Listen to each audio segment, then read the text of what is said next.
Hello, everybody. Welcome to a new episode of the MinnMax Show, a place about games, friends, getting better. I am Ben Hansen, joined by one Leo Vader.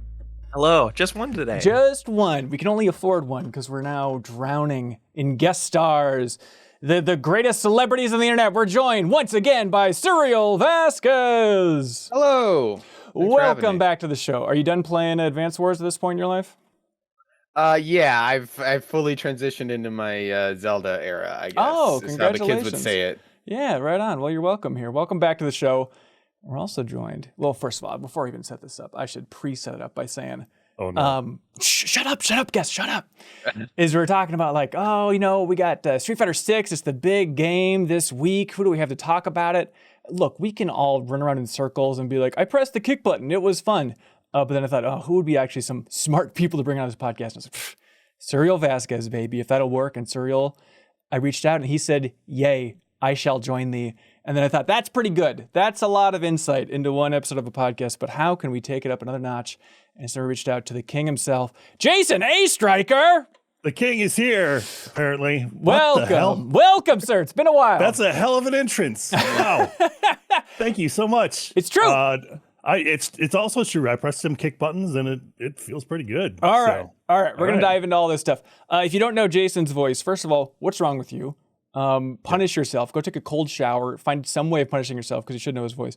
Jason Oestreicher was at Game Informer, yeah, I guess for several years, way back in the day. Way back in the day, yeah. That was my first job in the industry, as it were. Yeah, I'm going to go with 2011 through 2013. Sounds about right. Okay, great. Yes. So we worked together there, and then you're at Giant Bomb for a decade?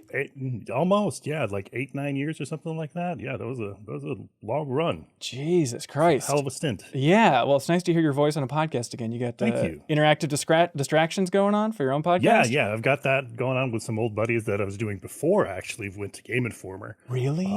Yeah, so like that's 15 years that we've been doing that. Obviously, when I wasn't in... or when I was at Game Informer and at Giant Bomb, I wasn't doing it then. But were they still going? Yeah, they were still going for a little while. But we recently picked it back up again just because, you know what? It's fun to do. It turns out we like each other. It's pretty fun. Yep. Yeah. And we kept in contact with one another all throughout the time. It's great. That sounds so sweet. Going home to old friends. Yeah. Speaking of which, you've never met Leo, is this right? Yeah, we've never met in person. Like, I know him on Twitter. And that's I know Blumpo. I know Blumpo better than I know. We all know Blumpo intimately. Certainly. Yeah. What a weird thing. Yeah, because Leo. Okay, so here's the chronology of Game Informer people. If somebody out there, if you're writing the book, just so we can get it all right.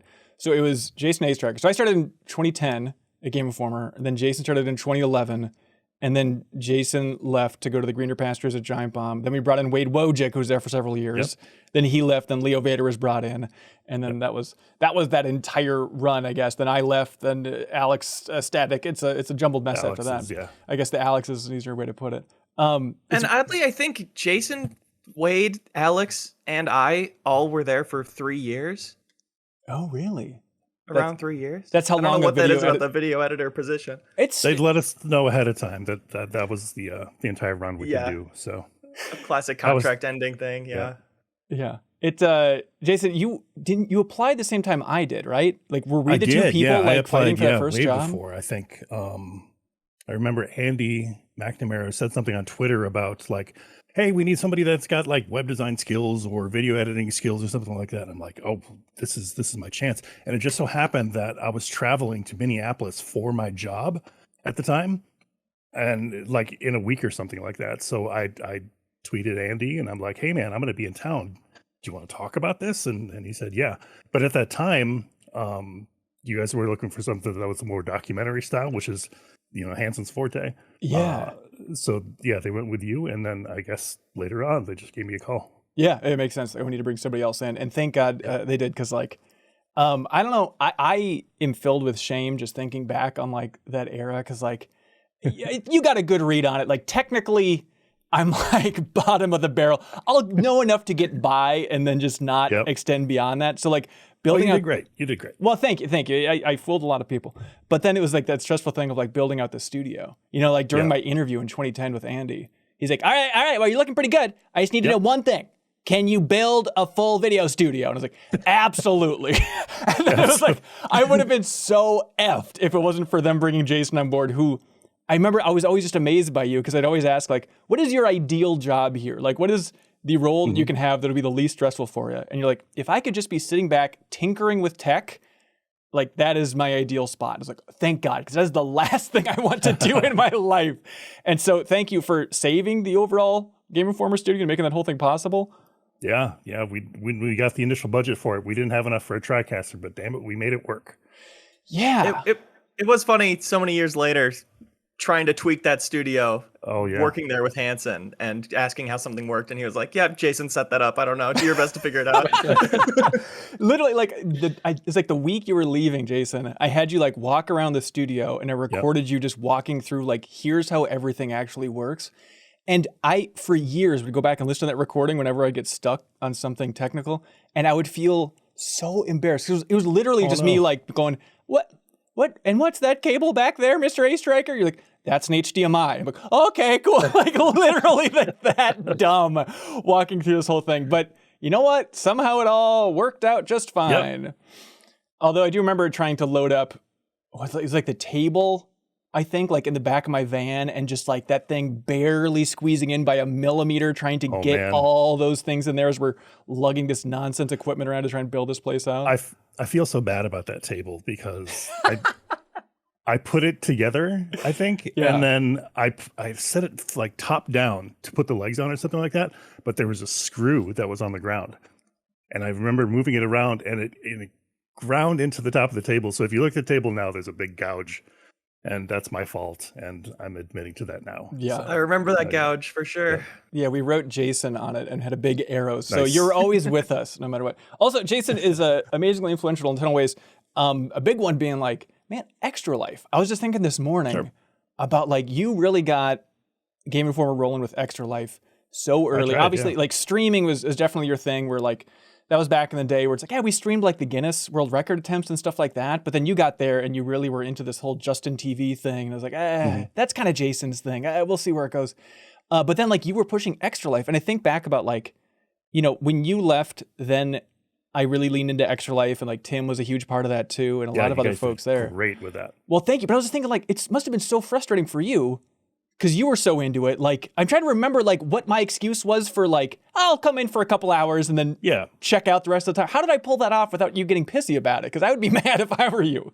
Well, I certainly wasn't pissy, but I was just glad to have people there. And we definitely had people there. We had a bunch of setups and stuff so people could just kind of come in and game. It was low stakes. So we didn't have a lot of like, you know, scripted moments or anything or segments. So there wasn't, it was just more of a big hangout session. Than anything. And we had people coming in and hanging out, and I was happy with that. Yeah, it was fun just to have like in the background, you could see a bunch of different people playing their games compared to us. For the background, it was just a green screen of donate more. It got a little more obnoxious, I think, after you left, if I'm being honest with you. Auctions and whatnot, yes. Yeah. Well, thank you for being here. We have a ton to get through on this episode, mainly just one game, but I really want to dive deep into this sucker, which is, of course, Street Fighter VI. We're going to be talking a little bit about Friends versus Friends, which I'm very curious to hear Leo talk about. There's a game, Lego 2K Drive, which we've been meaning to talk about for 3 weeks now, but Serial, there's this other game called Zelda that's kind of consumed a lot of our time, but we're going to bring Jeff in. He's going to talk about that. Also, Diablo 4 reviews are out there. Looks like Blizzard pulled it off. Seems like reviews are glowing for this thing so far. We have not played yet. There's an opportunity to like, you can have a review build of Diablo 4, but the progress will get nuked and it won't carry over into the game after it releases. And it's like, well, that doesn't seem great. I'll just wait for the actual game here. So we have not spent a lot of time with Diablo 4 yet, but we'll probably talk about it in the future if people are feeling passionate about it. Street Fighter 6. We gotta talk about this thing. All right, setting the scene. I've played a bit, but also I'm an idiot when it comes to fighting games. But I want to love them, and that's where I'm starting for this discussion. Leo, where are you starting with this discussion? I'm a few hours into World Tour and liking it a lot. I'm into the modern controls. I have played a fair bit with classic controls in previous fighting games, but I was very eager for a streamlining. Awesome. Okay, love it. Serial, where are you at, man?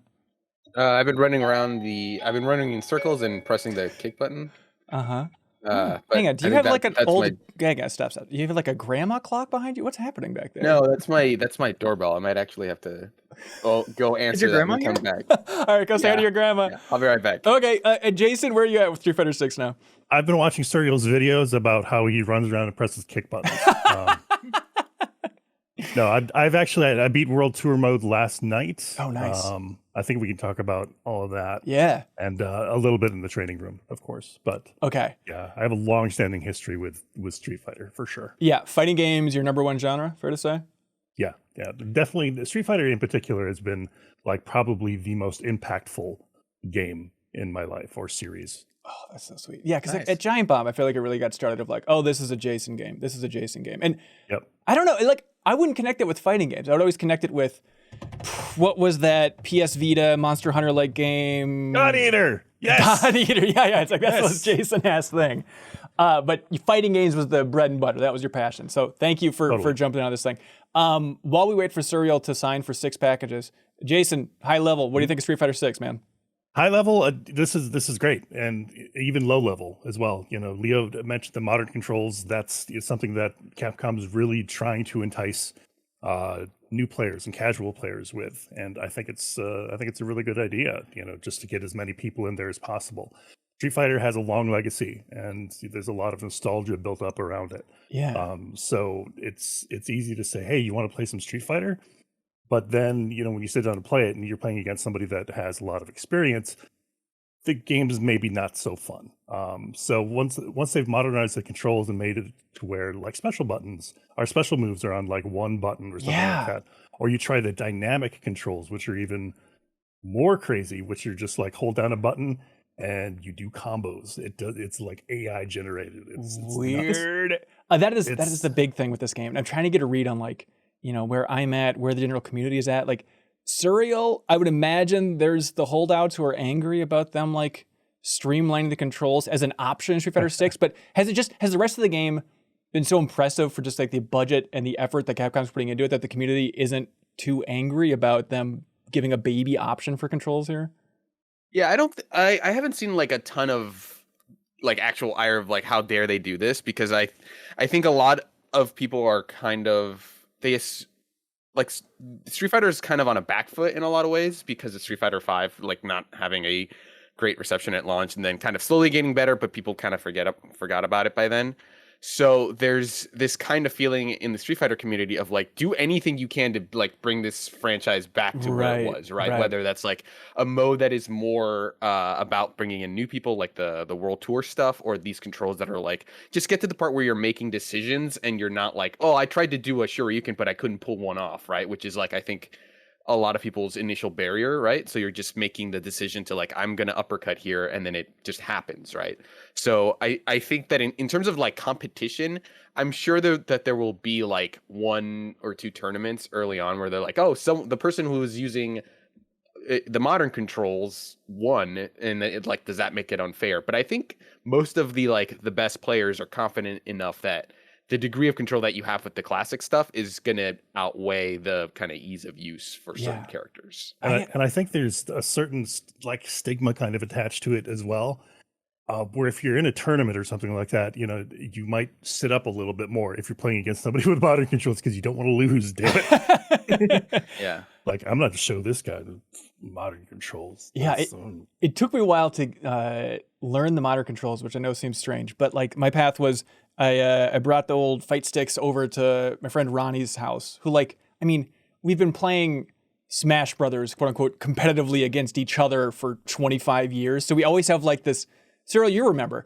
it's like this feeling of like, we want to get into fighting games because we love playing each other 1v1 in Smash. And we've tried so many fighting games that we're always like, we're going to take this one seriously. Like, it's just been a long line of like, yeah, but this one though, this one we're going to take seriously. And we always fall off. But went over there to play Street Fighter 6, had a blast where we both had the sticks and stuff, but we're like, oh, we got to go classic controls. We got the fight sticks. That's absurd. So like learned the game a little bit that way. And then it wasn't until last night that I came home and they're like, okay, I should learn this with a controller. And then actually playing with modern controls there, it's like, this is so much simpler than I thought it would be. I mean, it's like, it's simpler than Dragon Ball FighterZ. Just for like, I don't know, just press triangle and circle and then a direction, and you're pretty good. It's like Smash Brothers, right? Like where it's like you basically have the B button where it's like if you move this in a direction and press the press the special move button, you'll get a special move, and it doesn't, and like everything else is kind of predetermined for you. And so I think it works really well in like saying like, hey, when you're ready to kind of finesse the controls a little bit more, the classic controls are there. But for now, like it almost works better as like a teaching tool to say like, hey, just worry about this move set for now. And then once you're like, oh, I'm starting to feel the limits of what this can do, then you transition to classic controls. So it works as like, and by the time you make that transition, you're like, okay, I know how to use the tools I already have. I know when to uppercut and when to fireball. I just want a little bit more control over like which move I'm using, right? Okay, dumb question. There just aren't kicks unless it's in a combo with modern controls? Quite possibly. Yeah. So like in traditional Street Fighter, you've got, 3 punches, you've got 3 kicks. Modern controls, you have a light, medium, and a hard, and that could be punches or kicks. Okay. So you're actually losing out on moves if you're using modern controls. You're losing normals, but you still have access to all your specials. So once you go to classic, then you get access to all your punches and all your kicks, and whether you're crouching or jumping. Right. And I'm not sure how the modern controls handle things like certain characters will have like if you press forward and medium kick, they'll do like an overhead kick versus a normal kick. Yeah. So I don't know how they handle those kind of unique attacks, but I think I and that's the kind of the thing that you're losing is the bit like Chun-Li has like 3 different like hard punches or like strong punches depending on whether you're moving forward and back and pressing heavy punch. And like I imagine that like modern loses some of that finesse, and that's what you'd want to use. And so like when you're ready to say like I want to use like her back and heavy punch, which is I think that can kind of push people back and stuff, or like the forward and heavy punch, which has this really long range, then I think that's when you're ready to make the transition to classic controls. But at the beginning, just like you want to use the fireball, you want to use the spinning bird kick, that like modern controls is the way to go. Serial, we missed your high level take. What's your assessment of Street Fighter 6 so far overall? It's been really interesting because like as someone who like has basically played these games pretty regularly, the groundswell around this game has been, it feels like I think Street Fighter 6 is like maybe 10 to 15% better than 5 in like the fighting system stuff where Street Fighter 5 is now at the end of its life cycle. I think Street Fighter 6 is like 10, 15% better than that. Better than that, yeah. But as a product, it is magnitudes better because it has all of these like accommodations for everyone who was kind of pissed at Street Fighter 5 not having enough to do.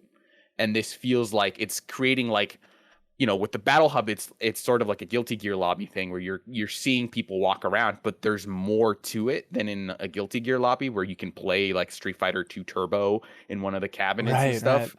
Right. And you can kind of see people's like monstrosities that they've made in the character creator. And there's like things like stuff, man. They make a whole show out of it where it's like, hey, if someone's doing really well in your lobby, there will be a thing that says like this person's on a winning streak, and it'll show so you're like motivated to play and keep playing, right? And so like I haven't had a ton of time with the online because they had a period where like for 3 days you can play online, and then after that you're kind of on your own. But yeah, like just talking about this game and like seeing people online, it just seems like Capcom has really triumphed in the marketing of this game more so than like even the design, which I think that the fact that this game is ahead of where Street Fighter 5 is now is pretty like good, because most live service games tend to like regress, right? Where it's like, oh, this game doesn't have as much features as like this fully fleshed out game that we've been supporting for years. So the fact that Street Fighter 5 is really only lacking in characters compared to 5 is really, really impressive. So like I'm looking forward to like seeing another surge of interest in Street Fighter, and that seems what's going on. Street Fighter is traditionally the measuring stick when it comes to fighting games, and as Surya mentioned, 5 was a step back as far as features was concerned. But yeah, this is making up for it. They really wanted to do a make good, and they've really improved the fighting mechanics as well. Like every tentpole Street Fighter has had like some sort of standout like mechanic. Like Street Fighter 3 had parries, focus attacks, and 4, whatever. This has the drive impact, which actually manages like 6 different things. It's a meter that it controls your parries, it controls your drive impact or your rushes, all this stuff.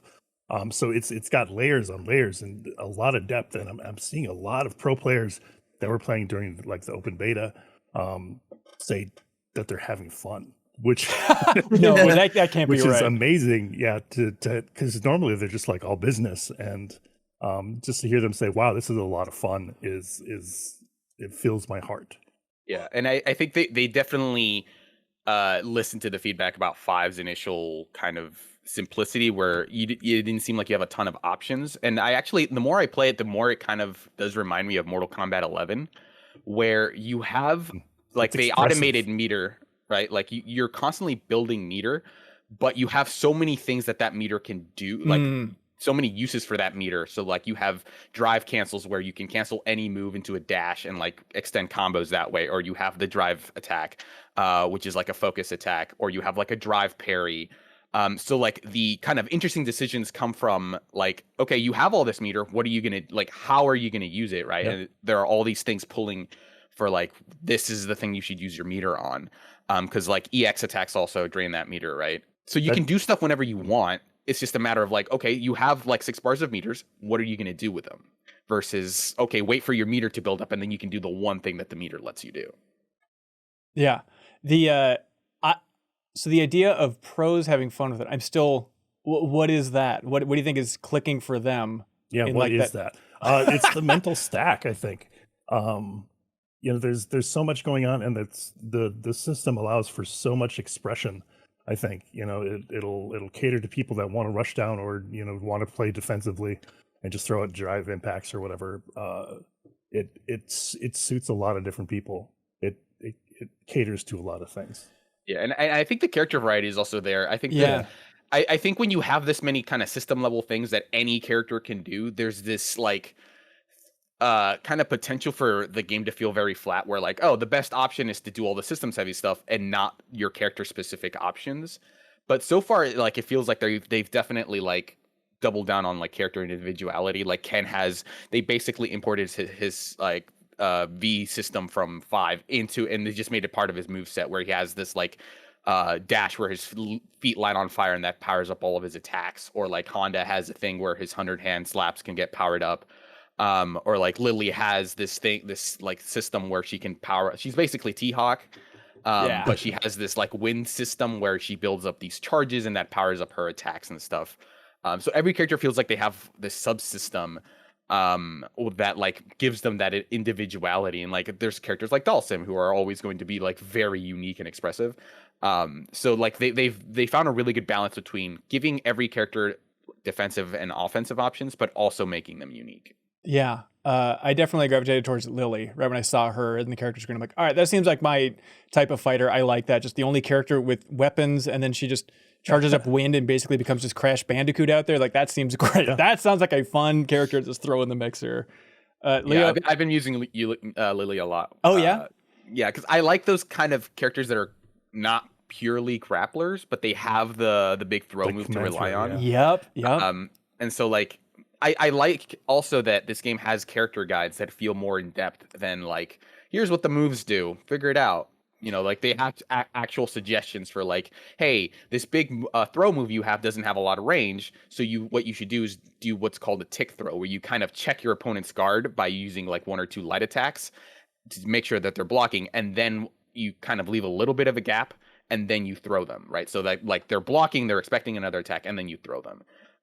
So like the fact that the game tells you like, hey, here's a good strategy, and like it's like a starter fundamentals thing, I think works really well to just say like, hey, here's the how and not just the what. The character guides, I mean, that is the story of this game so far, is just digging through the menu to be like, oh, they have this, they have this, they have this, they have these tutorials. They are really trying their best to get you in the door. And like, oh, there's also just like an arcade mode if you want to just fight through like a standard, fighting game campaign with any character. That's wild that is just kind of a little bit buried in there compared to World Tour now. But the character guides, I was really excited. I'm like, oh, this can be a great way to learn Lily. But I was kind of disappointed that it's not like hands-on. It's not hands-on. But the part I'm confused by, in the UI, it says try, and then has like a down button. But am I out of my mind? That's your touchpad. Yeah. Yeah, I think. But I thought I was trying it.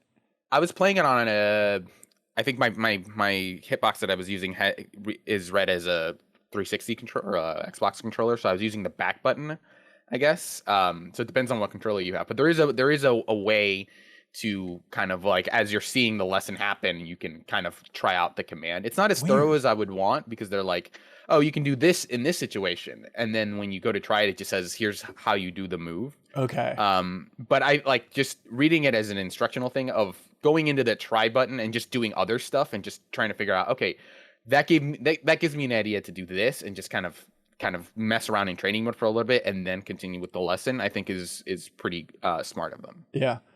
Leo, give me your journey, man. Give me your journey through this game. What hit you? The casual's journey. That's right, little boy.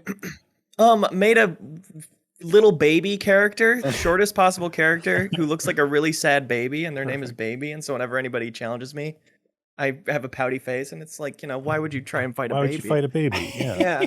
So that gives like kind of a moral advantage for me every round.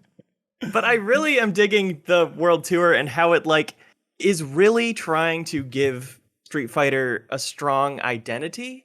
Not that it didn't have it before, but in a way that's like really perceptible to the layman, to people who like aren't playing it. It's the characters have so much personality, the way they're like texting you and all these conversations you're having. It's, genuinely funny, genuinely surprising stuff. And, Street Fighter, you can now fight anyone on the street, and it's like fun and rewarding to do these little bonus objectives of like, oh, if you throw them 3 times, you'll get bonus money.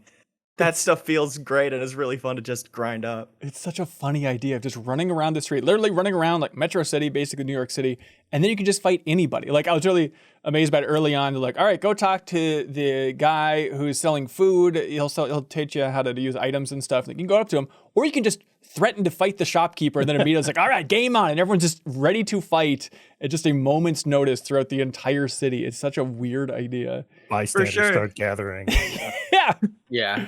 The story so far has been like pretty bad. I think it's like pretty like not even there. It's, you're trying to build purses for people, and like there's like this whole like international travel aspect to it. Yeah, it's a little ridiculous, but I think it's kind of charming and quirky in that respect. Like, there was some influence from like Yakuza, I think, and and designing this for sure. I respect this as like a mode that is trying to use the fighting mechanics to tell like a story and actually get people to actually engage with the mechanics versus something like Mortal Kombat story modes, which I really like, but it just feels like the fighting is just kind of there as a incidental thing, and then you're really just here to watch like a movie that is interspersed with fighting. So this feels like they're actually trying to turn Street Fighter into like an open world game, which I think is like more of an interesting approach, and I hope to see other developers do something like it. Yeah, it's and just gleefully being like separate from the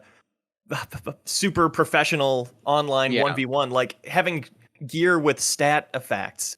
I didn't realize going in, like, oh, I can just go to the shop and buy something that'll make me like recover, drive faster.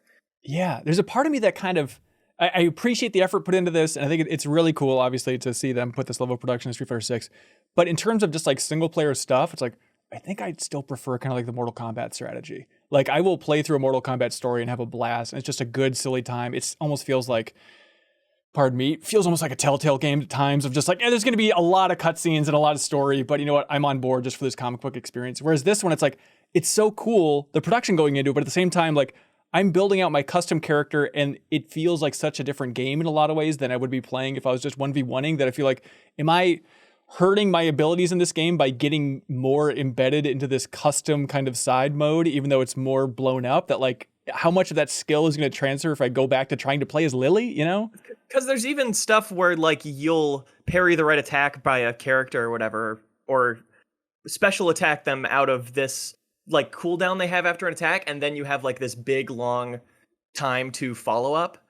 Yeah. Right? It like does this big shatter, and you have like 5 time, seconds to do whatever you want to them, and that's like not present in the rest of the game, I don't think. Yeah, and you're like fighting multiple people at once, and the controls are a little like different. But I like that it does a little bit emphasize things that you would want to do in the normal game. So like the thing that Leo mentioned where opponents have like this white border that comes around their character after they do certain attacks. That's just encouraging you to punish certain attacks. So if someone does a sweep, that's usually when their thing lights up. So those are punishable in the actual game, in that if Ryu sweeps you and you block it, you want to punish him for it. Yep. Right. And so like they're kind of slyly encouraging you to like think about the game that way. Yeah, but more kind of brilliant.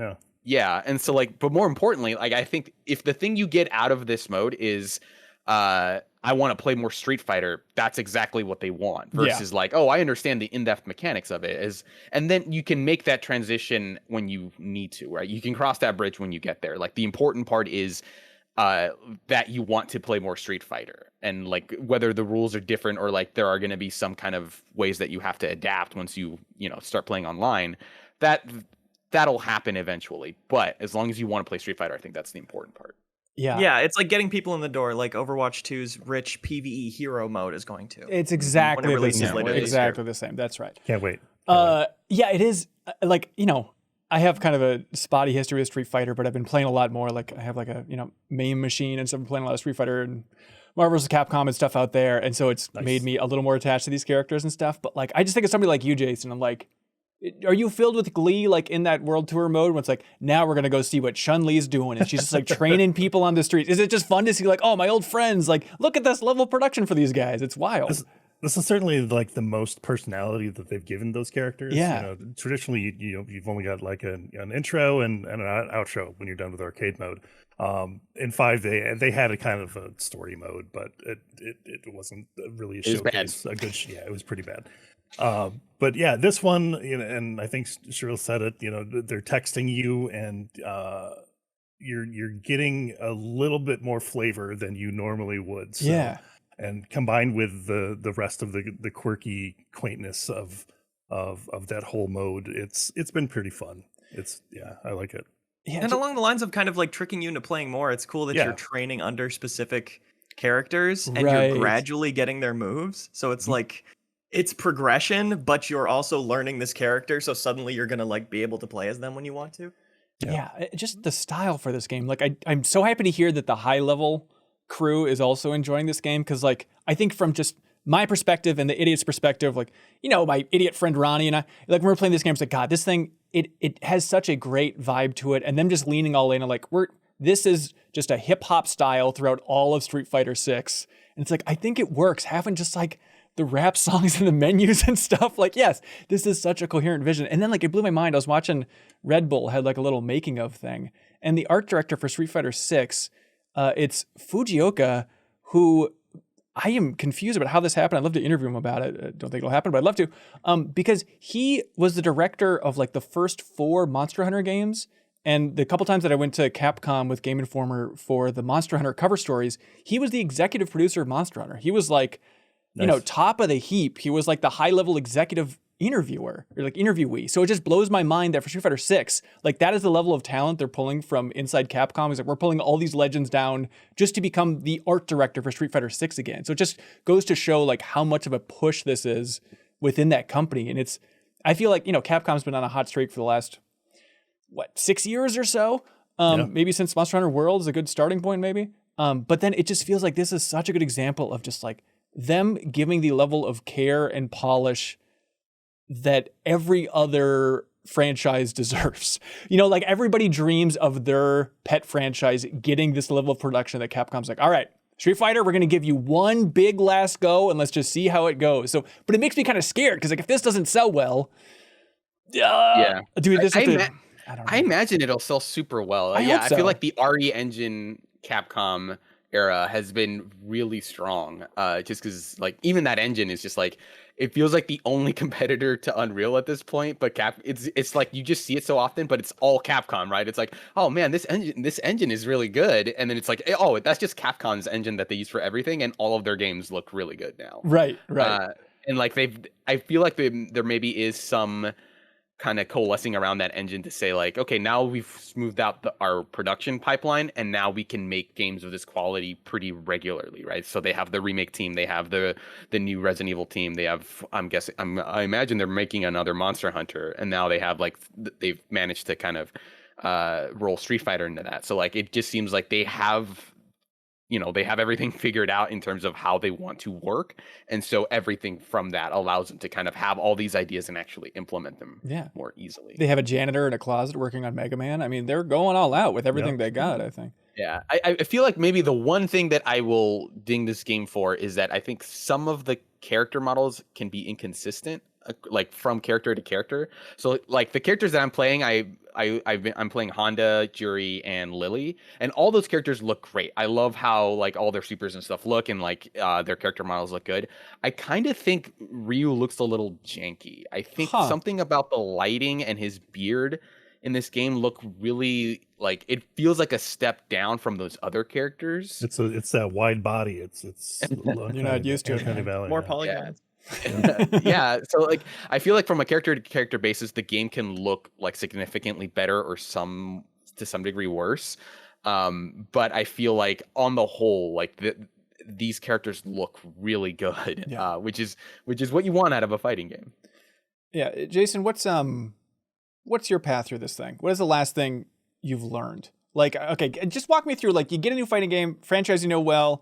Your favorite genre, like, do you just go right into training mode and then tell me about your arc and now where you're at for like appreciation level here? Gotcha. Well, yeah, I usually start off in training mode, or if there's like a character guide of some sort, maybe combo trials or something like that. Okay. If I've got a grasp of like their normal moves, I usually focus on normals before I even try special moves, just to find out what kind of pokes they have, anti-airs and whatnot. From there we go into special moves, and then from there we eventually fight real people, because that's where you're going to learn the most, I think. Not only that, but in training mode, it should be mentioned that this is probably the most robust training mode that they've put out. They've got like frame counters and stuff. James Chen, who's a big fighting game personality, put out a 20-minute video for just like one function of the training room. What? It's ridiculous. Yeah. They've really gone in depth with it, but they give you a lot of tools to get you up and running. But I normally save the story stuff for last. It's the least intriguing to me traditionally. But with this World Tour mode, I was very anxious to check that out, and we got a little taste of it during the one of the betas. So I was eager to play more of that. And it's been pretty satisfying. Yeah, and the story mode pays off in a big way, I think. No. Okay. I've heard that it's like 20 hours or so. It is, it's about 20 hours. Yeah, so I feel like 20 hours of what I'm getting feels like I'm probably good at the halfway point. But I like the I like the progression stuff more than the story. But I think maybe if you like the story mode, I think my biggest tip if you're trying to make the transition to like playing the rest of the game, I think is just go online, find someone that and don't be afraid to just get your ass kicked a lot, but learn how to lose well, I guess, is like my tip, because it's rather than like, oh, I lost, like I need to do everything I can to win the next round and kind of brute forcing whatever you can there. I think it's important to like, okay, I'm going to go into battle like with one goal in mind. Maybe it's like to do this combo or like punish a Shoryuken, and if you get that thing off, it doesn't matter whether you win the round or not, right? And just kind of, because like some of my favorite sets are sets where like I'm clearly playing against someone who is better than me, but over the course of like 10 matches of me getting my ass kicked, I get like the one win, and I'm like, okay, that is significant progress. I've become a better player over the course of this round, and it feels so good to finally win someone who is to some degree kind enough to just like whoop you for 10 rounds and not move on to like, okay, this is boring. This guy sucks. I'm going to move on. For someone to give you that amount of time with them that you actually learn how like all their tells and stuff to beat them, that to me is like the most fun thing he can do in fighting games, versus like, oh, I went into this lobby where people were way worse than me and I just like beat everybody up and got like a 10 win streak. That can happen later, but like I think having fun while you're losing is like the best kind of way to learn. Okay, Serial, help us. You tried to coach us for Dragon Ball Fighters with Ronnie and I at the house, and it improved our game tenfold. I need your advice for this thing. Like, should we just learn to play with controllers and go monitor controls? Or you think like, okay, we should. So we shouldn't be like, oh, we have the sticks, we should use them, and we should try and be like real cool Street Fighter guys here. Play with whatever makes you most comfortable, I think. And now like the kind, it's kind of been proven out that like, arcade sticks might be like the worst kind of way to learn fighting games, because like hitboxes are more accurate and controllers are better on your hands. So it's whatever you feel most comfortable with. If you're able to better pull off the moves with a controller than like on a fight stick, then go with a controller and like whatever makes like whatever it gets you to play more of the game. And then like from there, just learn like find like what Jason said. It's like find the normal moves that feel good to do or like you get the most like consistent results out of, and just kind of play with those. Don't worry about combos. Just like when you see someone sweep you, what is the best move that you can punish with? And that's slowly how you learn how to do better. And then, then check out the character guides and see like, okay, here's all the stuff that your character can do. Right. And then go from there. All right. Love it. Leo, you going to stick with this thing? Play more of the World Tour for sure. And since I already have it, my friends are going to get obsessed with it and I will totally join them for a few rounds. Hey, Street Fighter 6, any other final thoughts on this thing? It's good. It's good. I'm really, really happy with it. Online, in particular, which can make or break a fighting game title, is spectacular. So, yeah, and them launching with crossplay and like pretty good netcode is like both of those things. It's like it doesn't matter what system you get the game on, you can just play with whoever. I think it's going to be huge for this game. That's sweet. Totally. All right, let me know how it goes out there, everybody. You can jump in the MinnMax Discord if you need a community to help you learn how to play a fighting game, because I know there's so many tutorials in here, and it's great that they're in there, but there's also a part of me that's kind of scared by them. Like, every time I go through those, it's like, I can comprehend 25% of this at any time. I just need to comb through it again and again and again. Another tip is don't do those all at once. Kind of do the basics and then like kind of play around with the character, and then when you're like, I want to see if there's a tutorial to figure out how to do this thing, and then you can see that. And like for combos, it's like do maybe like 5 of those, and if there's one that really like you feel like you can do really well, then practice that one over and over until you can do it consistently, and then like maybe check out another one. So but don't cram those, because then you forget half of what they teach you. Right.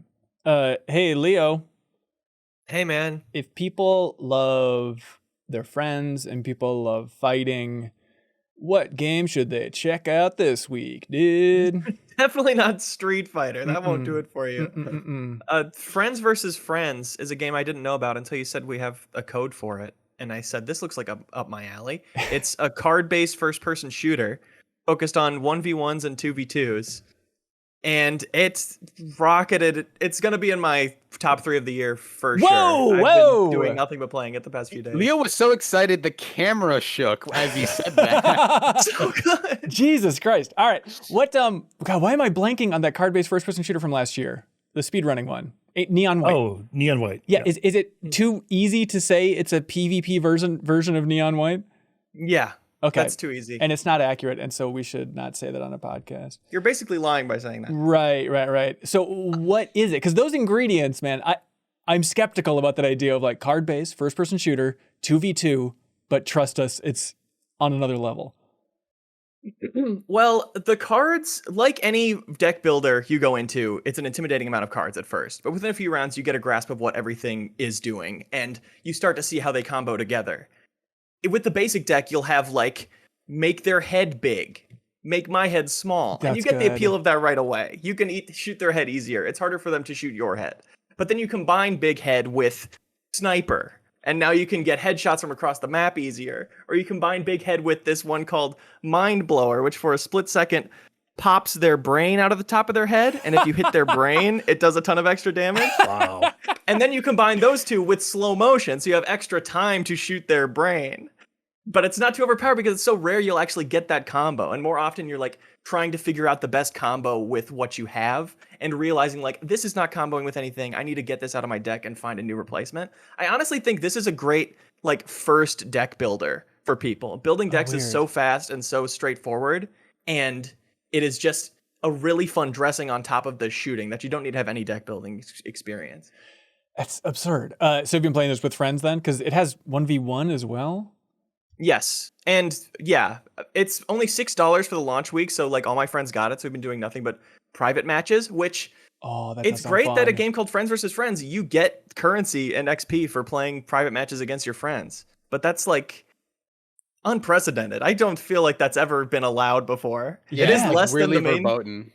Yeah, it's less than them doing it regular, but it is still a decent amount, and you still get enough to buy packs, which you can't buy with real currency. You can only buy with in-game currency. Oh, nice. So Raw Fury is the publisher here and the developer. Of course, they're called, did I have it written down? Brainwash Gang. They're like a Spanish development team. That's awesome that it could come completely out of the blue for you and hit you so hard. Yeah, for sure. It's got that magic that Siege had in my heyday with that, where it's just like every match feels super different. Every round feels super different. Yeah, that's And sweet. I'm still discovering new combos all the time. There's one that's like nuke, which if they've laid down a bunch of turrets and you're like, I don't want to deal with those turrets, you can nuke the whole map and suddenly you're on this different map for the rest of the round. That's just like this bombed out zone with all this rubble you're going behind. So you're like, I don't have an advantage here. Let me nuke the map and get like higher accuracy so I can take these guys out from further on this like open plane. That's super. And smart. there's a card combo in this game that I instantly wrote down for best moment of the year. Yeah, That that laid on us. No. Why hide it? People are gonna forget by December. Are you nuts? People should play this game and find it. All right, take your guess. Yeah, so it's on Steam right now. Only you said $6 for launch week. Yeah. That's amazing. It's coming to consoles, I guess, later this year. But Friends versus Friends is the name of that one. Leah, how you feeling about Summer Game Fest stuff? I'm excited. I might not be able to get into the Summer Games Fest live show and see it live, but I'll put my ear to the wall and judge it that way. Leo, can I send an email? Have we talked about this enough? Are you sure that you just missed the opportunity to get in there? I guess it's kind of low priority for me. I feel like we've got a lot of other like really fun preview opportunities lined up that Janet's Okay. been doing an awesome job coordinating, and that stuff's going to be a bigger draw for me than Yeah. seeing the thing that's going to be streamed. Don't you want to see Jeff Keighley from like 200 yards away, though, man? Smell him? Yeah, Through my he's great. scope? Oh, yeah, you'll be able don't you to want to smell him. run up and hug him on stage? Yeah, you make his brain pop out of the top of his head. It'll be sweet.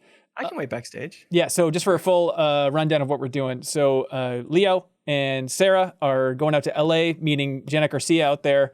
And there's the whole Jeff Keighley Summer Game Fest event, which is happening on Thursday at 2 p.m. Central. We'll be streaming a reaction from back home for that whole thing. But then also there's a bunch of preview opportunities that are kind of surrounding LA in this window as the pseudo E3 thing. And so you guys are just going to be hopping around, going to a bunch of previews and press conferences type things. And that sounds good. Yeah, and vlogging. Vlogging, yeah, we'll have a whole travelogue showing off their entire trip, including a separate travelogue because we hit our goal on Patreon where they're going to be going to Super Nintendo World and making a whole video about that whole thing. But let's see, shows at Summer Game Fest, just to give you this rundown. So we got Thursday, Summer Game Fest, the Keighley big thing. Also Thursday, then at 5 p.m. Central is the Devolver Direct. Those are always fun. Then Saturday, June 10th is the Future Games Show. Saturday, June 10th, the Whole Games Direct. Then Sunday, the next big one, that is Sunday at noon Central, is the Xbox Games and the Starfield presentation that's happening that Sunday. Then Monday at 12 p.m. Central is Ubisoft's big show. And then Thursday, June 15th, is the Yakuza stream, which is happening at 10 p.m. Central. So that's going to be interesting if that's going to be our first big glimpse of gameplay from Like a Dragon 8. I'm not sure. But so that's roughly the roadmap. We'll be streaming our reactions to Summer Game Fest, for Xbox, for Ubisoft, and maybe some other ones. We'll see how everybody's feeling, and we'll see if I need to check out and have a baby somewhere in the middle of that. It's going to be a fun time. Sweet. Leo, anything else you want to say, man? I'm serious. It's good.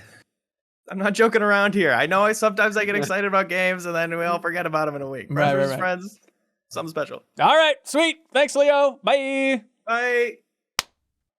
Jeff Marchiafava, ladies and gentlemen. Look at all these people. Hey, do you Where are remember we? Jason When are Oestreicher? we? It's 2012. You're back in the Game Informer office, except Okay. Serial's there before he started. It's a confusing time warp. He's Hey, very young. hey, look, it's Jason Oestreicher, Jeffem. There he is. There he you is. How you doing? I'm doing great. We very just had happy to this see you. conversation off air. Now It's it's shut awkward that up. we There is no actually off meet. air. Claps are magic. Of course. That's right. Jason, give me number one Fava memory at Game Informer. Go. What do you Oh, got? his constant scowl, like the forlorn look of Fava. It was something that brightened my day Yes. every day. What do you think it was? And Fava, you can weigh in on this if you want eventually. But what do you think it was that made Jeffem scowl for years straight? A lot of it was Dan Reichert. Yeah. Okay. That was a big part of it. That is true.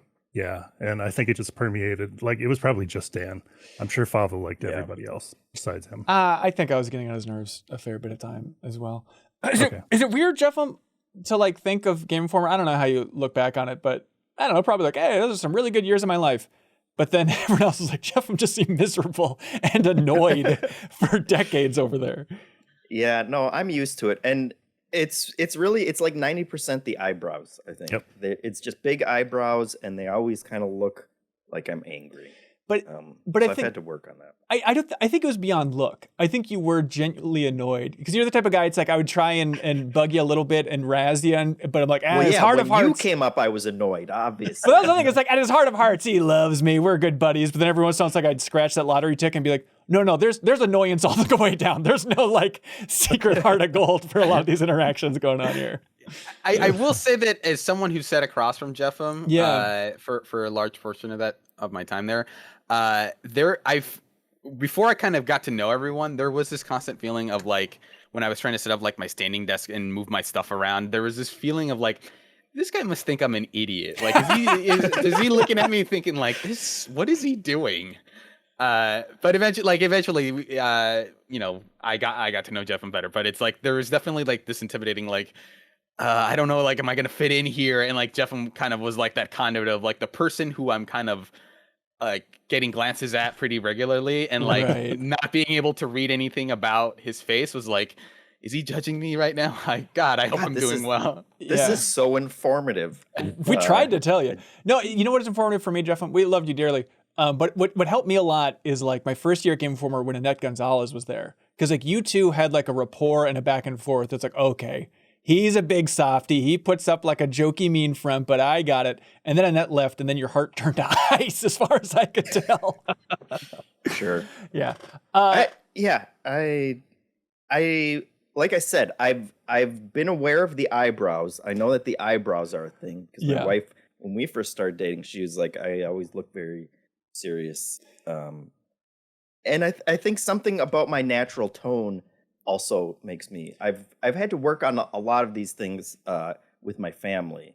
Ooh. But it came from like as a kid, I think being middle child, there's just like I guess an innate aggression or something in the way that I talk, or I seem annoyed, or I come off as very blunt or something. And it's it's something that I haven't always been conscious of. What can you compare? I think it's endearing. It is endearing. It is. I mean, once you know me, right? Yeah. I think if you polled everybody at Game Informer, like, who do you have the least problem with? Jeffem would be at the top of everybody's stack. I feel like for everybody in that office back in that day. Do you think, is it like I'm interested in like the family dynamics for no particular reason, but like you being annoyed at like Dan Reichert for being obnoxious or me for being obnoxious in the office, like, do you find similar vibes for like you now literally dealing with a toddler of just like, just stop it. Will you just knock it off? Or do you feel like it's night and day, your reactions to those two worlds? Do you think dealing with Dan and Ben has prepared you for dealing with annoying children? The secret mission. That's right. Yeah. I mean, Dan basically is a big toddler, except he should know better is the difference. So with my kid, at least when he's being annoying, I can say, okay, he's 2.5. He hasn't figured it out yet. But Dan just has no excuse. Right. Yeah. Right. That's smart. That's why Jason is really fun to start MinnMax and like, talking with like, all right, Suriel and Kyle, they seem to like podcasting, and then like talking to Jeffem.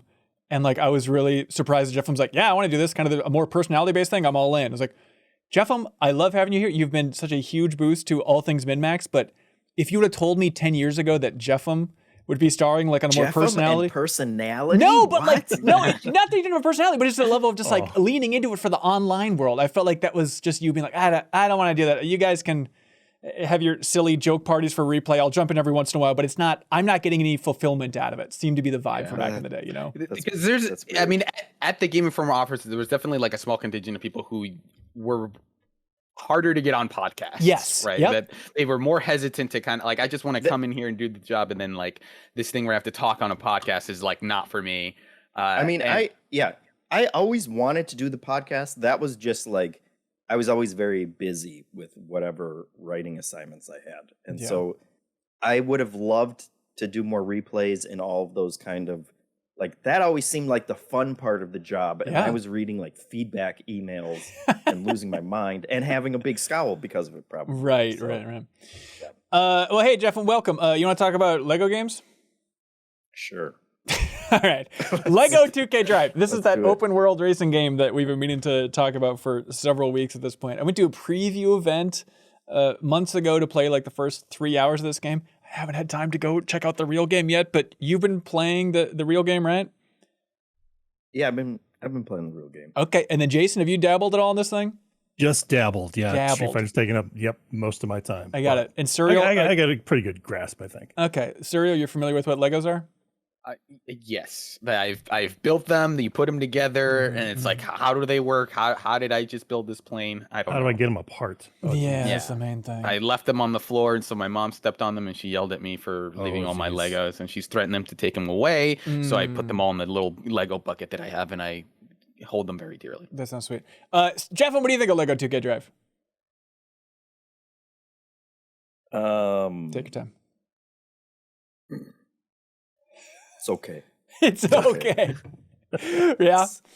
It feels like the kind of game that you would take a trip to go do a preview event for, and then when you get back, you don't even bother to play anymore. Really? Because, man, based on that preview trip, I was like, I like it. Like, I'm a sucker for, like, Forza Horizon and kind of just, like, a more kid-friendly version of that. Like, I'm on board for that. I mean, is it not just that? I mean, I guess to some extent. I always hesitate, and I was thinking this as I was playing it, and was like, don't fall in the trap of saying, yeah, I mean, it's good for a Legos kids game. Right. And I always dislike, like, okay, let's just all lower our expectations much lower because just stupid kids are going to play it. I mean, it's fun. It's fun to drive through stuff and have Legos blow up and fly all over as you're driving. And it feels like that was 90% of the design doc for this game. Sure. And it looks good doing it as well. It does. It does look good. Jason, you have an okay time with this thing? Yeah, so far so good. Yeah, it's been a little slight, and it's been very focused on like children's attention span, I think. Yeah. Which is perfect for me. I went through a few races. The humor isn't landing with me, but I do like that your pit crew are monkeys. That does seem fun. Although they're the ones then Unky the monkey. Yes, yeah, Unky the monkey. But they're the ones that have the garage, right? Which is where all the microtransactions are hiding.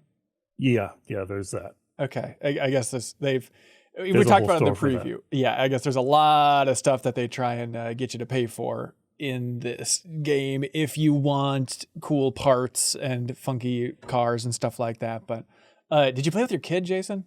No. I told him about it, but he's really not much of a Lego kid. He's more of a He's into kids horror games, and I'll talk about that later. But I think that to what Jeffin was saying about like lowering our standards for kids, if anything, I feel like the standard for entertaining a child is so much higher now. Yeah. Because it's like if you're not instantly pulled into something like Lego Drive, you've got Fortnite, you have Roblox, you have like online YouTube videos. So like if anything, these like we should raise our expectations for like, can you entertain a child versus like, oh, if the game is not up to par, then it's like whatever, it's for kids, right? Don't expect too much out of it.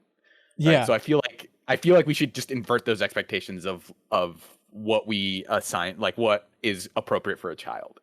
I guess I just think of like, it's not fair not having played the finished game here, but I was just thinking like, man, like my nephew, Forza Horizon 5 blew his mind when I was showing him that game. And like the opportunity to like give like a 6-year-old a version of that's a little more friendly and easy and you can build your own cars and stuff. It's like, this seems like such a slam dunk and it controls fine. I mean, I think Disney Speedstorm, strangely enough, controlled better and stuff, but like it's not going to disgust you with the physics of this racing game and whatnot. But all right, Jeff, so I agree. It's not going to disgust you.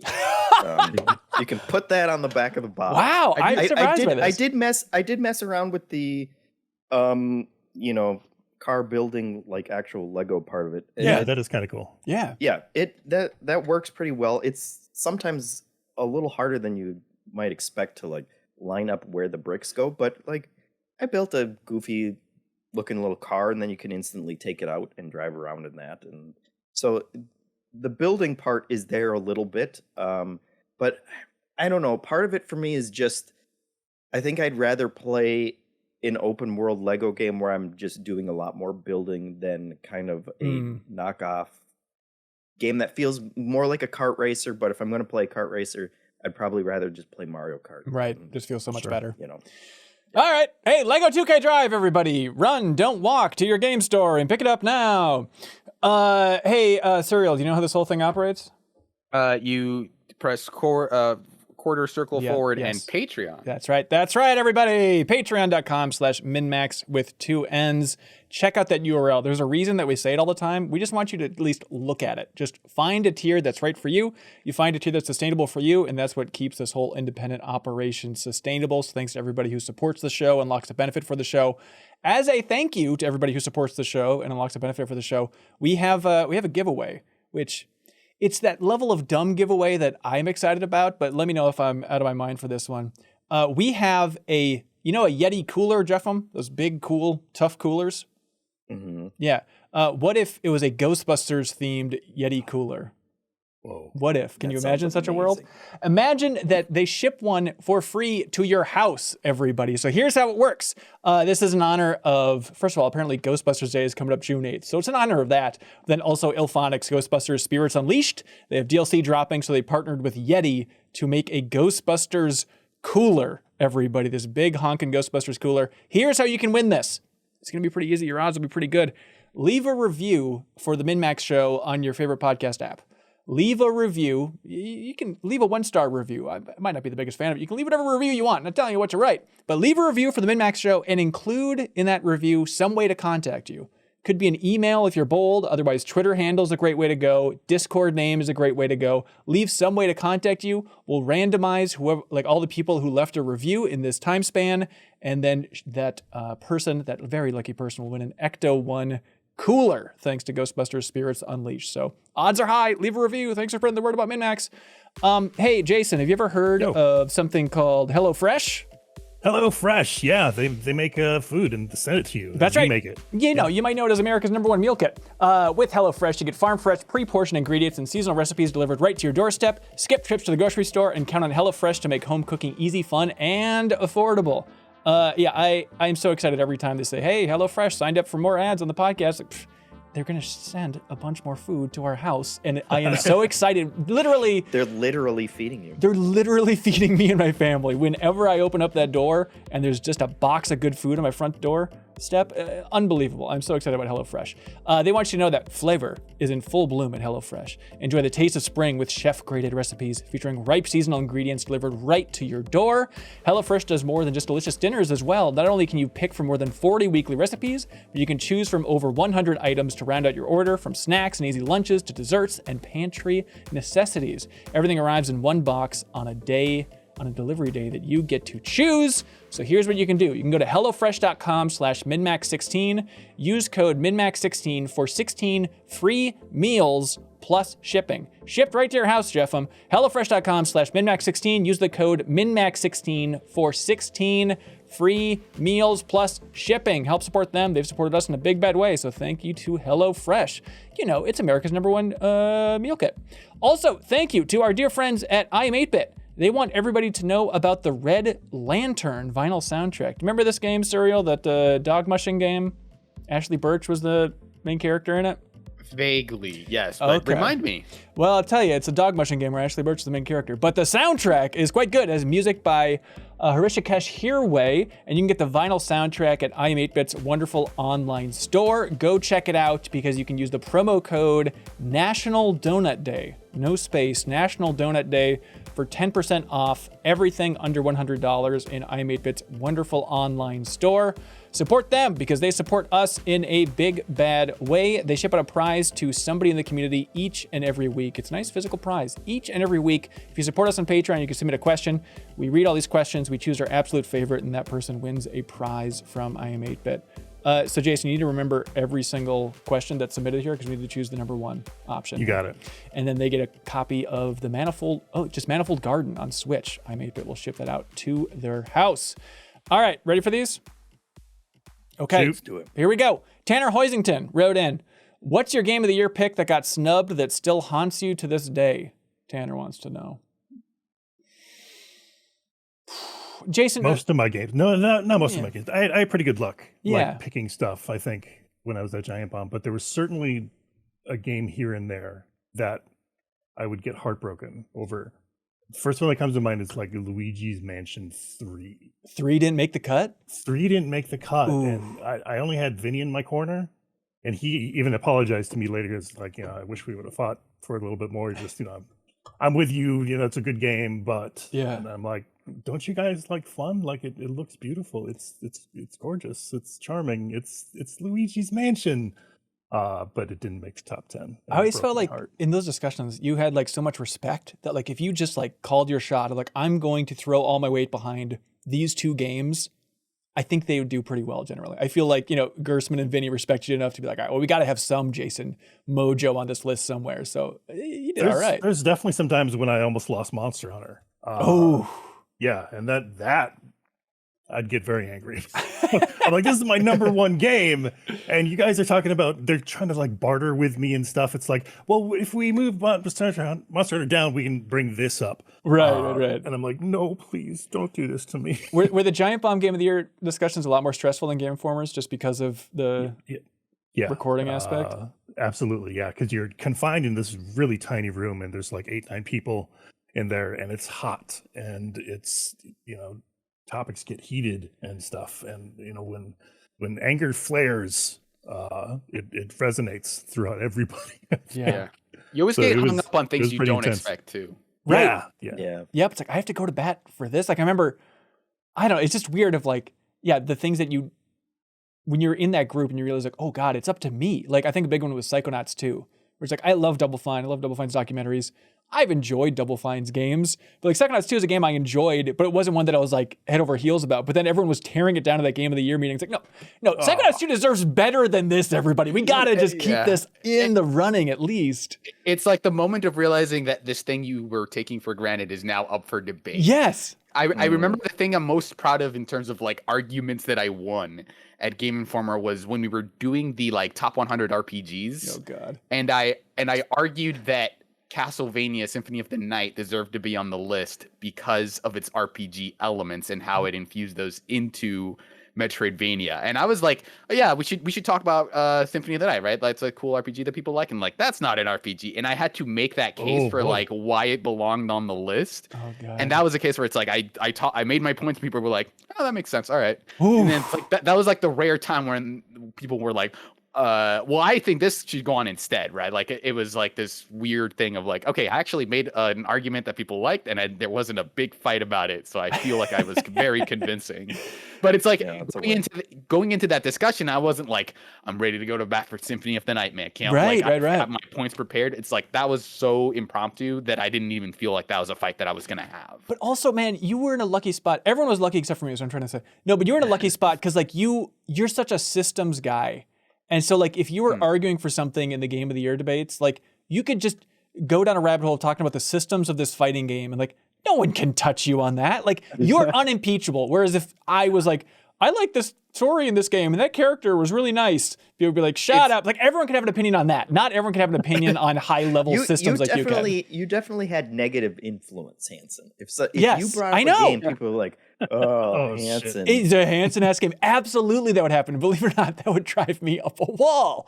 To me, it felt like for me, I was talking people to. It was like a war of attrition of like, I don't know how much of this they're actually retaining versus like, okay, well, he talked for 5 minutes, so that's significant at least, if nothing else. Yeah, there were definitely like surreal spots on that list where people would just be like, whatever. Fighting games came out this year. Okay, just. We'll talk to Cyril later. He'll give us his pick. Spots, Right. Yeah. Guilty Gear. Yeah. We all agree Guilty Gear is the best. All right, put it on the list. Here we go.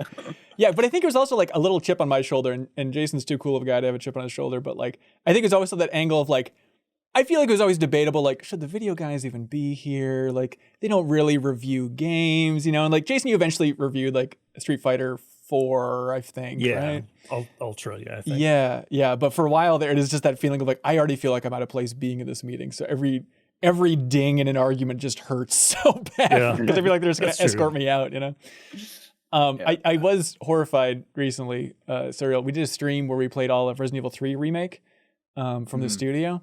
And going through that game again, it's like, I think that game's a blast. I had such a good time with that game. I played through it twice now, which I know is not huge for a short Resident Evil game. But like, I really love the game. Then I went back and looked at our two 10s for 2020. I'm like, not on the list in 2020. Like, I'm still angry about that. And I remember, I think you're in the camp of like kind of being a little more negative on it than most. And so I was angry thinking of that list that year again. Yeah, I think I would be curious to go back to that game because I feel like I did give it short shrift. But I think my initial impression of it was that it was like a little short and it didn't feel like it iterated on the 2 remake enough. Right. But even just like finding out that I guess there's some like research that says that those 2 games were meant to come out in the same package. That it was supposed to be Resident Evil 2 and 3 was supposed to be like the thing that was like their project, and then they eventually at some point split it. I don't know if that's kind of made me think, oh, okay, the fact that this is less substantial is okay. But now that it's like you can get it for like $5 or whatever on sale, probably I think if I played it now, it would probably be more into it. I think so. It's wild to think of like, yeah, we all love Resident Evil 2 remake, but like, man, they came out like within a year of each other. And it is one of those things like, if they just delayed this for 1 year, would people have been more positive? Because when Resident Evil 2, it was so good and was so fresh in people's minds, like it just hurt it. It's not fair, man. I think they relied a little too much on like the replayability aspect of those games, to kind of carry a lot of the kind of length arguments. But yeah, I'd be curious to go back to that game. Yeah. But my kind of personal like thing is that Dishonored has very rarely gotten any recognition for Game of the Year stuff, because I think in 2012 it was my Game of the Year, and it felt like no one was talking about it in the conversation for Game of the Year. Because it was like Walking Dead, XCOM, and like Mass Effect 3. Mass Effect 3, yeah. And I feel like, listening to stuff like the Giant Bomb Awards, it was just like, I have no horse in this race because my horse already lost. Like, I think Patrick Klepek brought up Dishonored as like, I really like these games, but I don't know if this one. And that to me was the like, you don't understand. These games are incredible. Like, these are the only immersive sims that people are making right now, and this is one of the best ever. I don't understand why people aren't going to bat for these games. Right. And like even Dishonored 2, which came out in 2016, was like felt like everyone quietly acknowledged like, oh, this is an incredible game. I can't believe they pulled it off.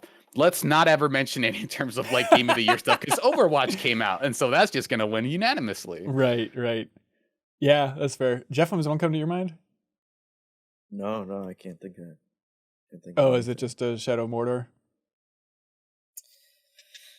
No. What was that year? That was 2014.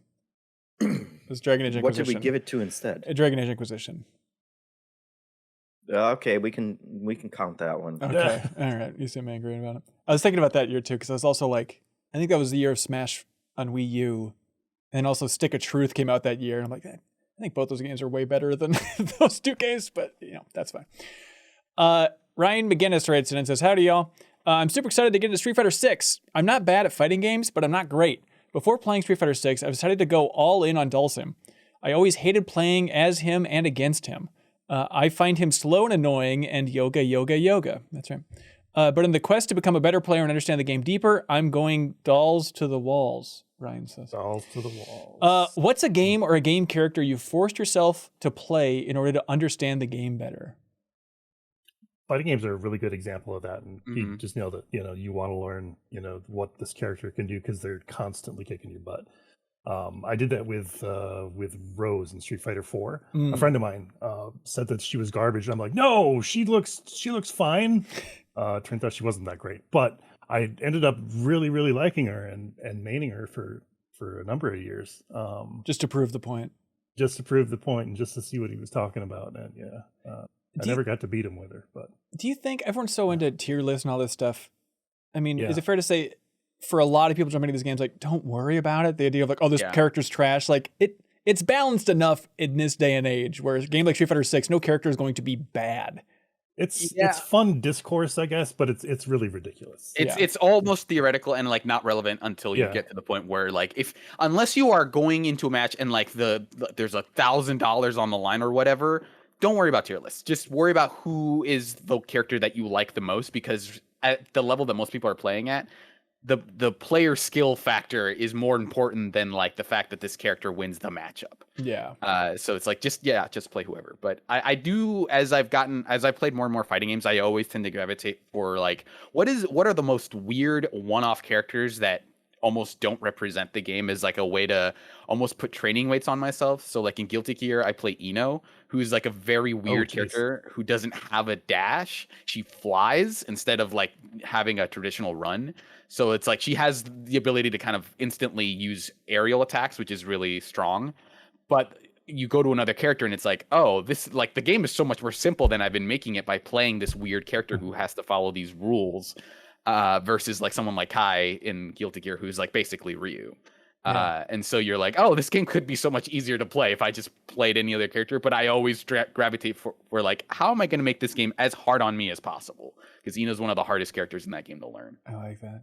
Yeah, it's made me think of not fighting games, but think of like RTS stuff. Like, you know, with StarCraft 1 immediately, I was like, I'm Protoss. I'm all in a Protoss. I couldn't imagine being anybody else. And then it was like, you know, after years of playing StarCraft 1, I was finally at that level of like, I just want to understand what I'm working with the Zerg. Because like fighting the Zerg for so long, I really don't understand like the basics of what's going on in that freak system.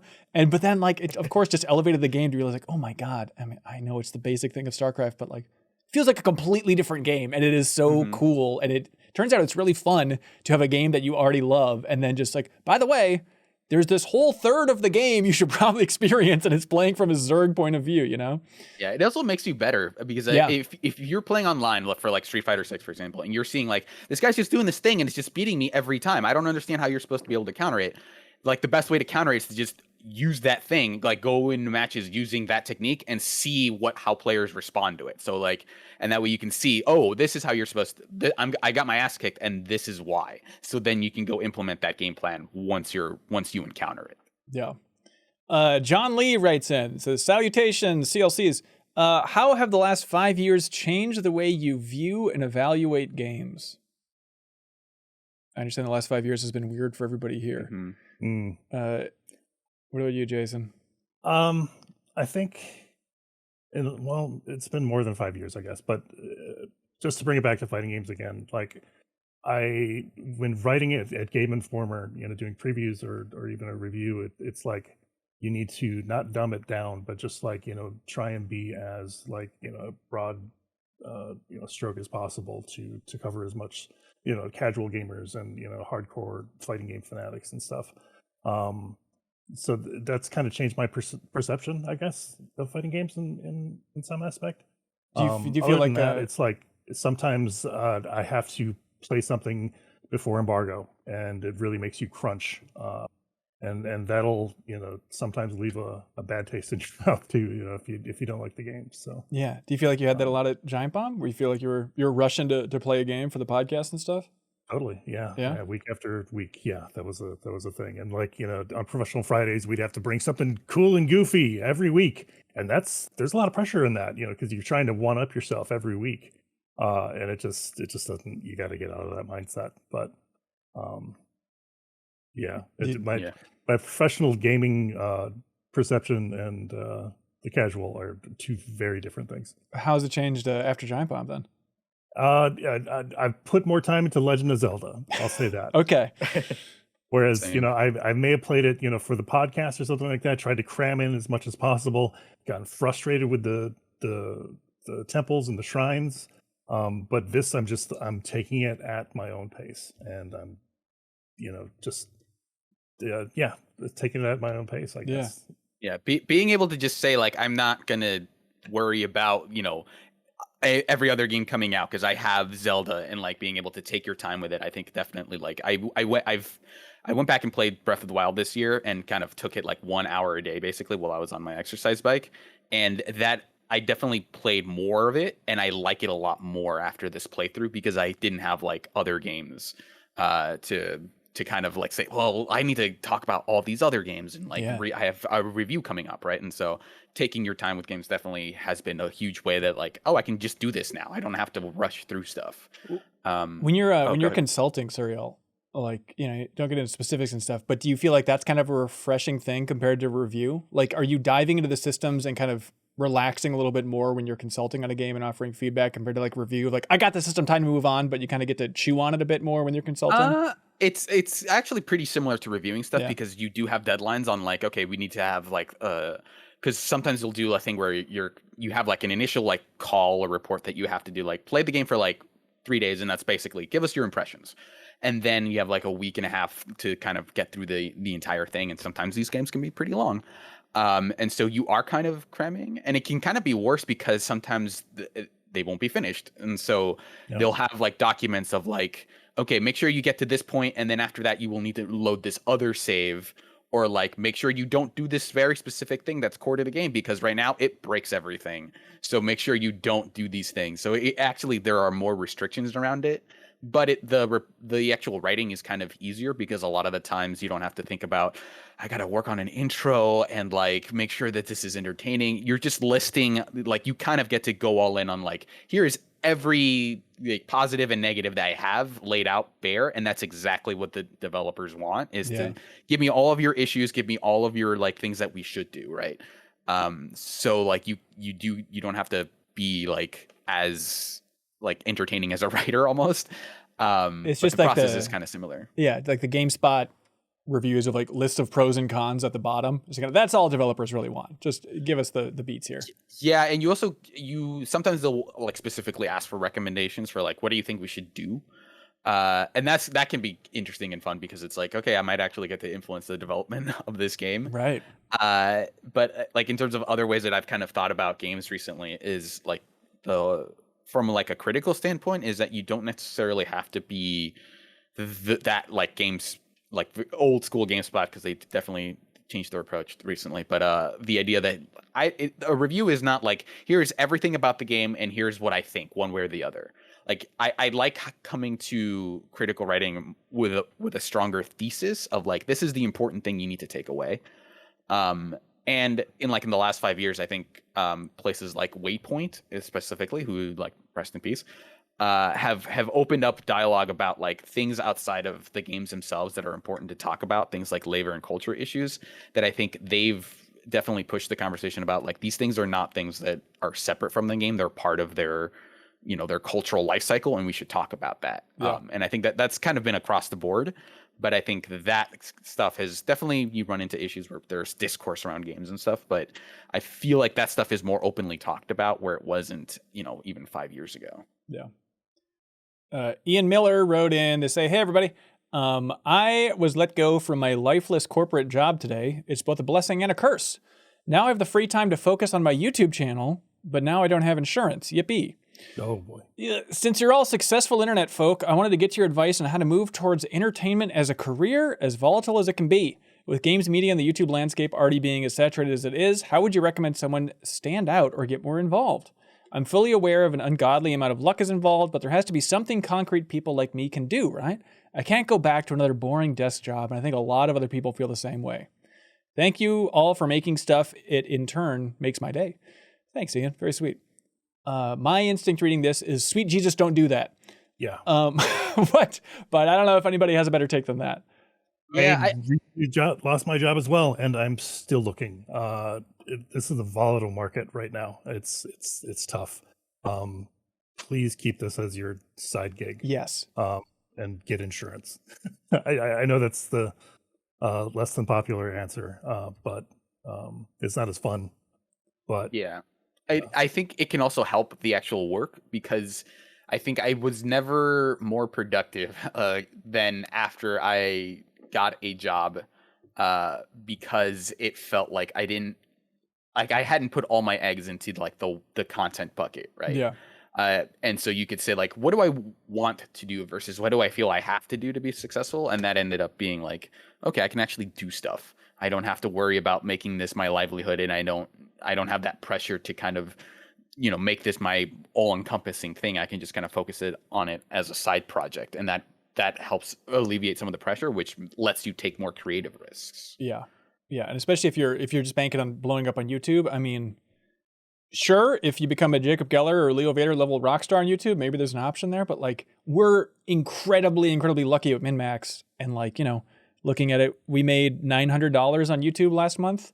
I mean, if that's enough for you and you feel like you have a good chance of getting as lucky as we are, then I guess go for it. But yeah, relying on that, it sounds horrifying to me. So keep it as a side thing, and then be flexible. If one starts taking off, then you can put more effort into that. And it seems like the best way to go. find your niche as well. I'm sorry. Yeah. But I was lucky in that I had streaming as a background, and that wasn't a really popular thing when I first got into the industry. So that was something that I was able to bring to the table that other people probably didn't have.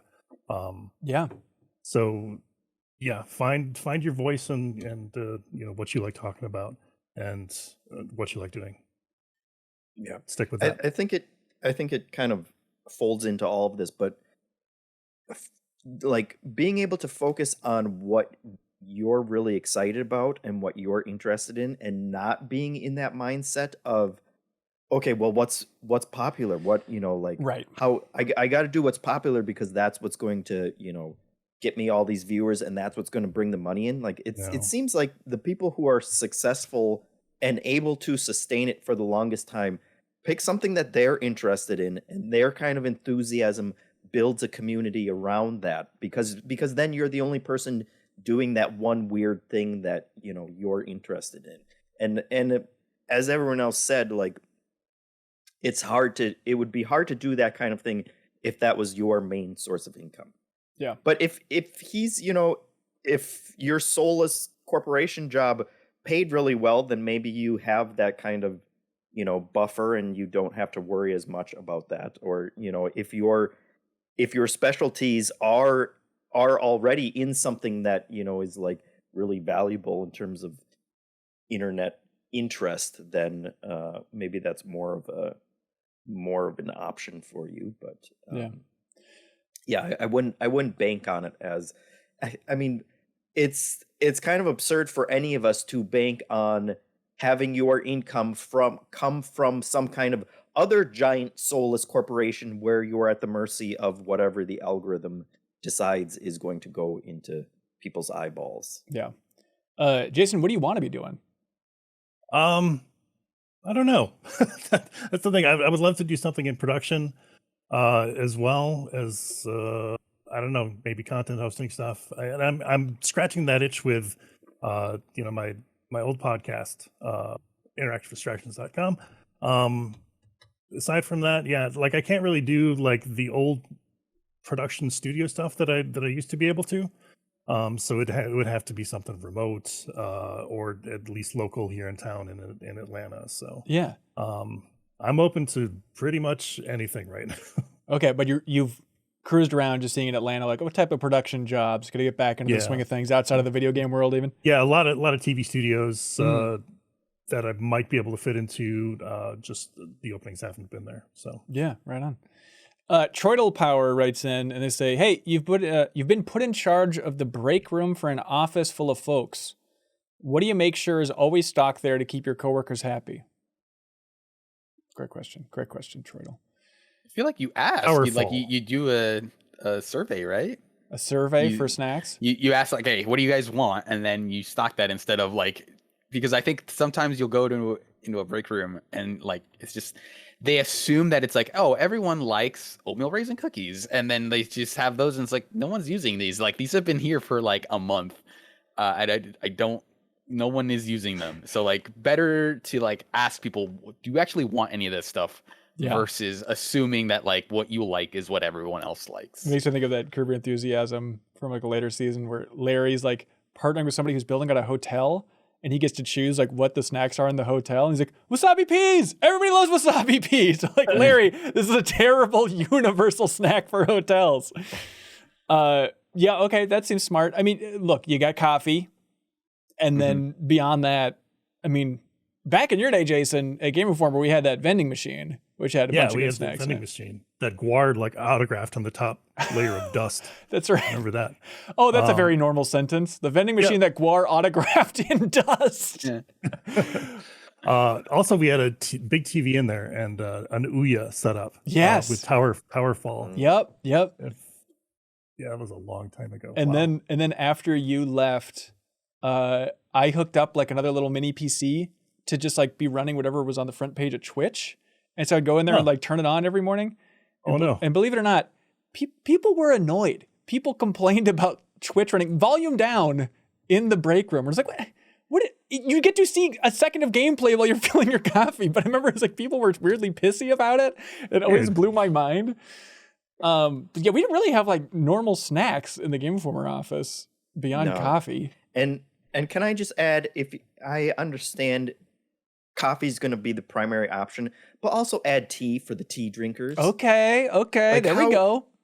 That was a Game Informer thing that just never happened. It's like tea bags are like 5 cents a piece. You couldn't just buy a little box of an assortment of tea for us tea drinkers. When people come in, you just assume that all the developers that come in are going to drink your coffee. Right. What if they say, actually, we're from Britain, so Meaty Molecules here, they all want tea, and we got nothing to give them. I got to go into my own Lipton supply? They're not going to want Lipton. Come on. And then what? CBS, were they just crawling with snacks over there? There's some good snacks over there for Yeah. sure. They cater pretty well too. So and we had multiple vending machines where we could get $1 Red Bulls, which is amazing. Damn. Yeah, I That's miss good. those days. My name is Dan writes in and says, "Hey everybody, I think it's time base model controllers for consoles start including additional buttons. While spending time playing Tears of the Kingdom, it has become clear that the amount of actions this game wants you to do to perform do not correspond very well with the amount of buttons available to you. Additional back buttons have already been incorporated on third-party and Pro Elite model controllers, so it shouldn't be an issue. Not only will this allow players to have more flexibility with the use of a controller, but also could push innovation with game mechanics. Hopefully it's a consideration for next gen. Do you all agree?" I feel like I'm having it with Zelda where there are just a lot of weird tiny control things that Yep. I feel like, oh, this is maybe like one button pressed too many and I just get confused all the time. But I can definitely see it like both from an accessibility standpoint of like some people just don't have like the thumb dexterity to follow through with like the here's how you shield surf in Zelda kind of thing versus just planting it to a single button. But I could see the case for there being like more buttons next time around. It's just like who pulls the trigger on that? Like who like this PlayStation 6 have 2 extra buttons that they expect developers to develop for? Ugh. It's kind of a tough deal. Yeah, I think just like mapping it onto the Pro Elite controllers, that seems like a good avenue. I don't know, I just think of how many people in my life are always already turned off by this number of buttons on a controller, you know, and like that's always what they have to keep in mind. And I don't know, I mean, I have so many controllers with back buttons. Maybe I'm a noob. I've never programmed anything to a back button. I've never. Neither have I hit them by accident. Yeah. Like if I press something on the face controller, I'll like grip the controller too tight, and I'll end up hitting those back buttons. So I leave them off. No, Yeah. don't put anything there. Yeah. I feel like this is largely, the question is inspired by, and it's the problem is largely Tears of the Kingdom. Yes. And they could probably have streamlined some of that and moved some things around. And then we wouldn't be having this conversation. But still, that's a. Even if they added extra buttons, like, you know, Sony and Microsoft would do it, and then Nintendo's next controller is going to have like 2 buttons on it anyway. And Victor Pham writes in and says, "A lot of great fighting games have released since the genre's revival with Street Fighter IV, but until Street Fighter VI, the only ones to receive over a 90 on Metacritic were Smash 4 and Smash Ultimate. What do you think separates these games from the pack and makes them stand tall in the genre critically?" I would have expected Mortal Kombat like 11 to score better. Yeah. I think because that it did had have a rough launch. Did it where really? like I think there was some tweaking on the like tower stuff that was like, oh, this is almost impossible. And then like some of the monetary stuff, like the microtransactions were like pretty heinous. Yeah. So that definitely dinged it. But I definitely feel like there are like I think Guilty Gear should have maybe gotten a 90 or so, but that's sort of where I'm at with it. But it feels like it falls into that Forza thing of like these things are already kind of at this rock solid level that they kind of just have to iterate on. And so like reviews kind of tend to skew towards like the content side of it, where it's like, does this have X number of characters? Does it have a good story mode? And is the online infrastructure good? And like, those are the merits. And then they're like, well, I think sometimes like they tend to defer to like, if, you know, Tekken 7, if you like Tekken, the fundamentals are still Tekken. Therefore it's like, we've got like, we can check that off. And then let's talk about like the content, right? So there's a lot of like, I think reviewing fighting games is kind of tough, especially because it's like, I like the game now, but you know, maybe a month from now, people are going to figure out like, there's this one thing that breaks the game completely. Right. And that is more important in a fighting game than it is in like other games. So I think the reason Smash scores so well is because it has all that single player content. It has a ton of characters, and it has the kind of party mentality that means like, oh, I don't feel like I have to take this seriously to have fun with it. Whereas I think that's like kind of an expectation for the rest of the genre. I mean, I don't know how many people were that wowed by the World of Light stuff in Ultimate, for example. It's like it seemed fine, but you talk about the pillars of like this is what it needs to score well, but it's like online is nigh unusable in Smash, and like the single player is meh, but still those games are crushing it critically. But it's like they put up the front of like you have all these unlockables, you have all this stuff, like the menus are like there's multiple layers to them, so it kind of gives this impression that this game has everything you'd want, even if like the World of Light is like a 30-hour mode or whatever. That is like you're just kind of fighting in it for a while, and it's like it's okay, but it's not super interesting. And then like it has like the basic stuff in the online is bad. Virgil B writes in, says, I think landing a critical hit from across the map is the best feeling thing to do in an FPS. What is the fighting game equivalent to landing a nice shot in a first-person shooter? Anti-airs, man. Anti-airs. Yeah. You train them into jumping at you and you smack them out of the air. That's Get good. the hell out of here. Get down. Yeah. Especially if there's like a specific special move, like Armika in 5 had like the anti-air throw that did a ton of damage, but you have to, like the opponent has to jump at you and then you have to kind of read it. And so like getting that read of like, oh, I fired this off before you even jumped, and I just happened to guess right, and I caught you mid jump basically. I think that stuff is really fun. Yeah. Let's see. The Juan 1 writes in and says, hello, crew. After the recent news on the Last of Us multiplayer game, so there's the news, Bloomberg story that like, they're kind of lowering the development crew on that Last of Us multiplayer game, maybe ramping that thing down in some ways. Maybe it's going through a little bit more of a troubled development than we would think. Anyways, Juan says, after the recent news on the Last of Us multiplayer game, are you worried about Sony's decision on the live service route for their games? Because it scares the crap out of me. So yeah, they've been talking more and more about how they want to push to have more and more live service games for the future of Sony overall here. And then the big thing with the PlayStation Showcase last week that we talked a little bit on the podcast is a lot of people complaining out there about kind of the lack of first-party games in that showcase. And it's like, they had the first-party games. It's just that a lot of those are working on live service games, everybody. So it's just a weird mindset you have to shift to be like, I don't understand. Sucker Punch wasn't there. Naughty Dog wasn't there. There's no first-party games. It's like, well, there were, but now they're just called Fair Games and Concord and kind of sort of Bungie's games, like Marathon, I guess, kind of sort of is a first party game now, even though it'll be on other systems. And so, yeah, Jason, what's your take on Sony moving into the future here? It's always interesting to see where they go, because they've had such a history of being very headstrong, I think. And that their way is, the way into the future. I don't know if live service games have much life left in them. I'm hoping maybe not.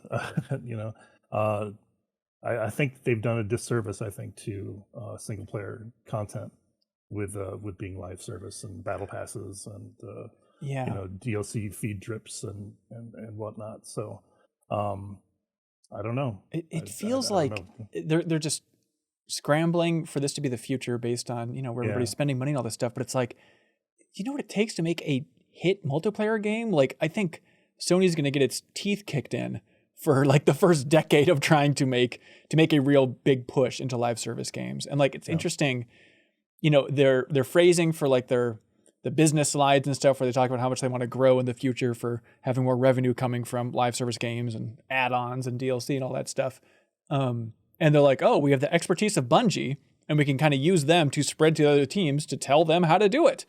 And it's just so weird to think of like the history of like, man, I think it was in Jason Schreier's book, his first one, where they talk about the really tough development of the first Destiny game and how Bungie had to call in Blizzard, and they had like leads from Diablo 3 come into Bungie to it, like, hey, how do you do the whole live service thing? We need some expertise here. And now it's so weird to be like, okay, now Blizzard might become an Xbox studio, and then you have now the lessons being passed on to Bungie, and now Bungie becomes Sony's experts for trickling out to the other Sony studios for just figuring out live service games. it's a weird world, man. Yeah, it's an interesting thing because like Sony is almost like just going to a casino and saying like we have 10 bets, one of these has to pay off, and we're almost accounting for like 9 of these are going to fail, and that's going to affect a ton of people. Right, both on like the labor side of like, well, at some point we're going to lay off like, you know, a large number of these development teams because like they didn't perform, and then the one that gets to succeed, you know, I mean, it's probably going to be Marathon, is going to be the one that ends up like, okay, here's our live service game, right? And then everyone else is like, well, we tried to pivot to the live service and then that didn't take off for us, so now we have to pivot to something else, right? So it's like, it's frustrating to see them do that because you can kind of call that shot ahead of time. And like, it's, I think for a lot of Sony fans, it's like, the reason we liked you is because you felt like the bastion of single player games that felt like they spoke for, you know, on their own. And obviously a lot of it is because we're kind of in a cool down period, right? Sony Santa Monica just released God of War Ragnarok. Obviously they're not ready to show their next thing. Yeah. But like, yeah, with The Last of Us, it feels like, yeah, everyone liked that mode, but it's like, I think most people would say that they would rather have Naughty Dog working on like whatever their next big thing is rather than like struggling to kind of follow the live service model. Yeah, and everyone liked that mode is very generous to begin with. In terms of like who there's defenders. How many people played it? I'm sure there's defenders, but the overall like breakdown, when people think The Last of Us, yes, how many are thinking, oh yeah, you mean that great multiplayer mode? Leo Vader. It feels like everyone. I wish when corporations were figuring out if they want to do live service, I wish they would just eliminate Fortnite from their brains and then like reevaluate, because that's such a magical, you know, perfect storm of they absolutely hit the jackpot with it, but also they're still there and doing it and so established so like, don't expect all of the Fortnite people to run to your new flash in the pan live service game. This feels like a mistake that Sony should not like. I understand it when so many other, you know, rinky-dink developers make that mistake of like, oh, Fortnite's amazing. Look how much money they're making. We need to make one of these. It feels like Sony shouldn't be the ones doing it. It should be smarter than that. And I wonder how quickly they pivot off of that. That's like whenever a company or a console maker announces this big new initiative, it's like countdown to realizing it's not as successful as they had hoped, and then completely changing back to whatever, you know, what the next thing is, or back to what they're actually good at and what was successful. And like Surreal said, it's just a matter of like, how many failures do they have to have before they realize that and say, oh, nope, actually, it turns out we did a new survey and realized people want us to make more single player games, so we're going to go back to doing that. And then they get the messaging push of this fully single player game, and the crowd goes wild. But like, they've already had a couple quiet failures already, because they were funding Deviation Games, who was like former Call of Duty zombie leads. He formed that studio over there, and they were making something that seemed like a multiplayer live service thing, and then that got axed, and a lot of that team lost their jobs. And there was Final Strike Games, who they made Rocket Arena with EA, and that game was surprisingly good. And then that one apparently fell through as well. That was a deal with Sony, so like they're already axing a lot of these teams for not quite being up to that Sony standard, you know, which is sad to see. Yeah, and a lot of it, like they're kind of going into it knowing that that's going to happen, right? Like they're not going into it thinking like, oh yeah, all 10 of these games are going to be successful, because that's like the success of one or two of them basically impedes the other ones by saying like, well, like I'm not going to play all of the Sony live service games. So like they're making a bet here, and it's kind of frustrating to see them going into this saying like, we've accounted for some amount of failure, and that means that like a lot of people are going to be really disappointed, both like on the development side and on the consumer side. Yeah, it's going to be interesting to see like how much of it hinges on, because Guerrilla is making that co-op focused Horizon game where it's like, hey, let's lean more into the Monster Hunter angle, seeing how that does. And then, you know, if the Bloomberg report is largely true and the development of the Last of Us multiplayer game is not going well, like if those big boys can't make it work, like I do wonder how long Sony will keep pushing in that direction. But Well, it's also that mindset of just like, well, let's take our big franchise and we'll just turn it into a live service, because that's easy, and they're not, you almost have to treat live service like it's a genre of its own. And it's like Fortnite is perfectly built for that weird kind of magic coming together with a bunch of people and getting them to pay for battle passes and things. And it's not just, you can't just flip a switch in the back end and be like, okay, now actually you're paying us every month, and everybody's going to be fine with it, and everybody's going to be, it's going to work out fine for the game design, and balance and all of those kind of things. Like I think Bungie kind of lucked out into figuring out how to do that, for Destiny, but it doesn't mean you can do it for every single game and every single franchise that's already established. They had to create their own, they couldn't have done that with Halo. They had to build something specific to figure that out. Yeah, it's like, I feel like big corporations are almost like, have you guys seen the movie You Hurt My Feelings? Which is like a pretty recent movie, but the Joey Louis-Dreyfus one? Yeah, so like in that movie, there's a thing, they have a fight over like the husband gets her a pair of earrings, and she's like, she kind of lies and says like, oh, I like these. So he keeps getting her earrings every year that she doesn't like.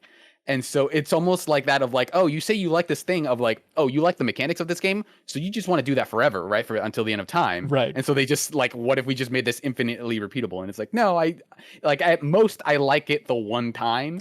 I don't want this to be the only thing that I have for the rest of time. And it's like most game mechanics are not that good, like even when they're really good, right? Yeah. So I feel like that's the mistake that everyone is making. It's like, you like this? Just here, have an infinite amount of this. Man, and like people are kind of iffy on how successful that is. Yeah. I mean, on the much more small scale version of that, I was just amazed. Sarah Pazorski and I were streaming the Lord of the Rings Gollum game that won the New Show Plus polls. We were playing that game. And just playing the opening of that game is just like, man, it feels like they're taking just the wrong lessons from Sony design over the last couple of decades, where it's just, hey, it's a lot of climbing and a lot of shimming along ledges with, hey, this part looks a little bit yellow, so you can climb there. And it's just like, no one, even playing Uncharted, like some of the best, no one's like, I'm so excited to be climbing right now. It's just, it is a thing you do in an overall pretty good game, but I don't think anyone's like, I'm on the edge of my seat looking at these cracks in the wall and climbing up there. It's the equivalent of walking in that game. It's just neutral, but that's the lesson other developers are taking. But Hanson, at any point when you're climbing, do you almost fall and like the rocks kind of tumble? Oh my God, we all skipped a beat that's playing. So exciting. When Gollum just about went down. Oh my Lord. Procyon number 6 says, hey everybody, speed running's a weird term, right? Outside of gaming, it must sound really peculiar. No one says, this weekend I'm going far hiking and I might wet swim. Good point. I might cook. Yeah. Cook. Yeah, by the way, Sarah and I are going to Summer Games Done Quick right after this podcast recording. That's happening in Minneapolis. So we're going to swing by and make a little travelogue showing off some behind the scenes stuff there. So look forward to that. Alistair says, hey, MinnMax, I was looking at E3 2003 coverage, and I found it funny that in GameSpy's old coverage, they hyped up the Lord of the Rings MMO, some canceled level 5 MMO, but found that the World of Warcraft MMO was dull and didn't even place in their 25 most wanted. It made me wonder what E3 previews you got the most wrong once released, whether being way better or way worse than you expected. It's funny. I interviewed Patrick Klepek recently from Waypoint on our channel. It's also on the bonus podcast feed for Patreon supporters. But just doing Patrick Klepek research, I was like, I need to go back and listen to some old episodes of One Up Yours that he was on, like that old podcast I used to love. And so just listening to their coverage of E3 2007 was fascinating, because like Patrick and Shane Bettenhausen on there, both of them were surprisingly down on Super Mario Galaxy. And they're like, it's basically just like more Super Mario Sunshine. I was like, what? Like the just sourness on that game blew my mind. But it's like, I think it just goes to a time and place for Nintendo, because they're talking about like how during the big E3 presentation, Nintendo barely touched on Galaxy. It was mainly just, charts of the sales of Wii and focusing on just, grandmas are enjoying this game and like based on the big presentation, it was barely a dabble into the specifics of what Mario Galaxy was, which just blows my mind now. But Yeah, and I think that kind of fed the narrative of like, oh, Nintendo's done competing, like playing the traditional console race. Of like, oh, they just the Wii being two GameCubes duct taped together thing of like, oh, they're going for waggle stuff, and like they're not competing with the big boys at Microsoft and Sony. And it turns out like that was 100% the right move. Right. And then saying like, yeah, we have this Mario game that's gonna be one of the best Mario games of all time, but we have Red Steel also. Yeah, right. But yeah, is there a preview that stands out for any of you being completely wrong in a certain direction? I was pleasantly surprised by Monster Hunter World. Ooh. Like, as excited as I was for that game, I was so afraid of that game failing, because you could tell how much effort they were putting into it. And how this was going to be, their reach into, the casual layman market, Right. And I held my breath. Like, even Brad and I went to Capcom to check out that game ahead of time, and I was silent, dead silent in there. I'm like, this is secretly my favorite thing in the world. So I was very surprised that it cracked into so many people's like top tens and whatnot. Yeah. So after the preview, were you not feeling like it had that much of a shot? I told Brad that I almost cried. Yeah. Wait, because you were so happy? Yeah. I was. Okay. I thought you were worried about it still. Okay. Oh, gotcha. No. I guess the closest to that would be Evolve. Yep. That's a biggie. Evolve was, and I still feel like that what ended up being a good game, but it's like it had a bunch of problems with microtransactions, trying to like launch microtransactions, which it fairly got dinged for, and it's just like people didn't want to play it. There was a good game there, but I think we learned that like a 4v1 type of game just doesn't hold weight for a lot of people. People don't want to play that type of game. And I would say now, like, maybe if it's like on Game Pass now, but I'm like, I don't know if Back 4 Blood was lighting up the playtime charts even, Yeah, that one's even more confusing. It feels like Turtle Rock is just cursed at this point, because that was like, yeah, go back to Left 4 Dead. That's what you guys were good at. And then they made one of those. And then I don't know. I'm at a different point. I'm a dad now. I don't have time to play those kind of games and get like a bunch of people together, but I don't know what everyone else's excuse was for just not being interested in that. Yeah. I feel like I was like that with Artifact, where I was like pretty sure that like, oh, this is going to be popular and there's like some rough spots, but then it like they vastly miscalculated how averse people were going to be to actually paying for the cards individually, versus like, and there not being like a free progression track. But like when I played it for a while, and then I like, that was in 2018, like the game that I couldn't stop thinking about, where I was like, oh man, I can't wait for Artifact. I'm so excited. And then like playing it, it's like I played it for 2 weeks and I was like, this is pretty good. And then seeing like that fall off of like, no one is playing this. So weird. Seeing like, I've never seen a company at this scale fail this hard. And I remember talking about it on the Game Informer show and being like, I mean, how many games has Valve released? Like, they're not going to release this thing unless it's going to work. And then just, right. I feel like it's a historical oddity now. Like, yeah, remember Valve? They were pushing really hard on this whole new game not too long ago, and it just whiffed. And I will still stand by like the design of the like actual game. I think is real. It's one of my favorite card games that I've played. But like, yeah, just like it goes to show you how much the stuff surrounding a game can be as important as the actual thing itself. Because it was a bummer. But like, I totally understand. Like, oh, I don't want to play Artifact because you have to pay for the cards. It's like, yeah, that's totally fair. God, it's so wild. I can't wait for Sony to go all in on collectible card game live service. I have Judgment all over again. Let's get the camera out, the little stand. Yes. What if it was VR? Yeah, PSVR 2 only. Judgment sequel. Remember you can shuffle the deck yourself. Ooh, they made that Uncharted card game for Vita. Remember that? What? No. Yeah, they totally tried it. Maybe they could revive that in some way. Grizzled Gaming. Exit 3. Oh, can you imagine? That's all we need. Grizzled Gaming wrote in. They said, "Hey gang, Ben, as a fellow fan of Mary Tyler Moore, I'd love to get your brief thoughts on the Being Mary Tyler Moore documentary that's now on Max, not HBO Max, but Max, and not MinnMax, just Max. Yeah, you better believe I watched that immediately. I was very excited for that.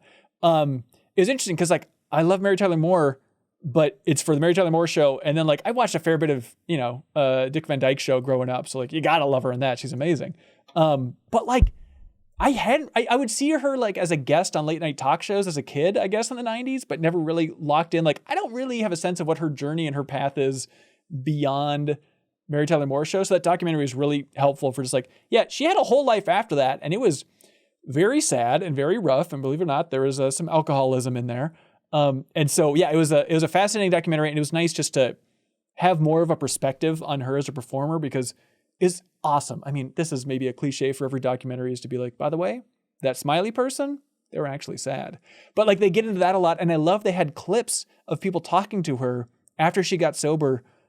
Specifically, but there's a lot of people talking to her like, yeah, you when we used to talk, Mary Tyler Moore, you were kind of a bit cold. It's everyone kind of dancing around like you were a monster to work with for a very long time. And a lot of it was just she was so focused on her career and making sure the show was good that a lot of other things in her life suffered, which is brutal because there's so many parts of the documentary which are fascinating where it's like, just some misogynistic interviewers being like, Mary, how can you be a woman and focus on your career and have a kid? It doesn't make sense, right? And it's like, well, no, actually you can do it. But then like by the end of the documentary, there's a lot of her talking about just like, probably could have focused on my family just a little bit more. So it's a really messy, complicated story.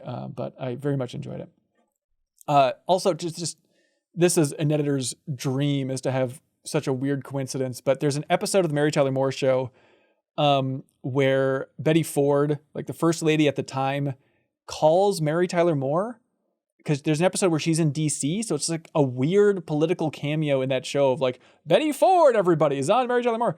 So like having the footage to cut to when Mary's talking about getting sober and it's literally her going, hello, Betty Ford. Nice to meet you, Betty. It's like, in the Betty Ford clinic and all that stuff. So it's just bizarre. Anyways, Vilist writes in and says, greetings, fellow cohorts. Were you aware that now with the DLC of Forspoken being out, one of the updates they did was to make it so that the flying cats in Forspoken that you collect constantly, they all hover and accompany and help you collect items? Does the notion of a flying cat companion change anyone's desire to play Forspoken? Yes, it does occasionally meow and it'll confuse your cat in real life, but now there are an insane amount of flying cats in this game. Sign me up. If I wasn't on Forspoken before, give me a flying cat and I'm in. That sounds good. There is still a large part of me that wants to go back to Forspoken. I've yet to try it. Yeah, I keep hearing just polarizing stuff about it, even after it's been patched up and whatnot. So yeah, it was pretty rough on PC. But Jeff, do you think it'll come up in the 210s? Should I dabble with this thing? I still need to scratch that itch. I feel like dabble. Okay, dabble a bit more. I enjoyed what I played of it more than I thought I would, and it's 90% because it's just a weird, unique game, and which actually turns out is a great thing for open world single player games. Like we could use more that kind of stray from the like preset notions of what an open world game should be, and also just like what characters should be and what story should be. It's all gone through like kind of a weird filter and come out completely different than anything else out there, and I appreciate that. And I still think she's a cool character, even though she got dragged for swearing so much and kind of being sarcastic or whatever. But like, I guess they put you're not going to play in a game with another character like that. And that's cool.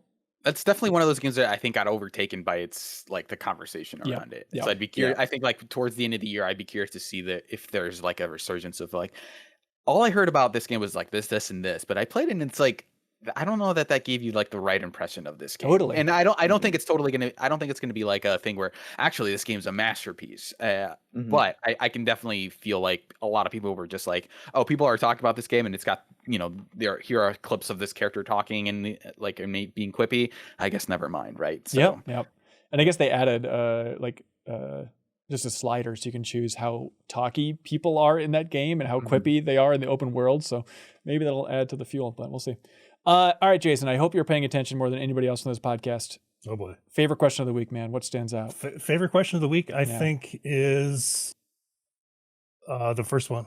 Game of the year pick of yours that got snubbed. All right. You guys sign off on that? Yes. Yeah. All right, there we go.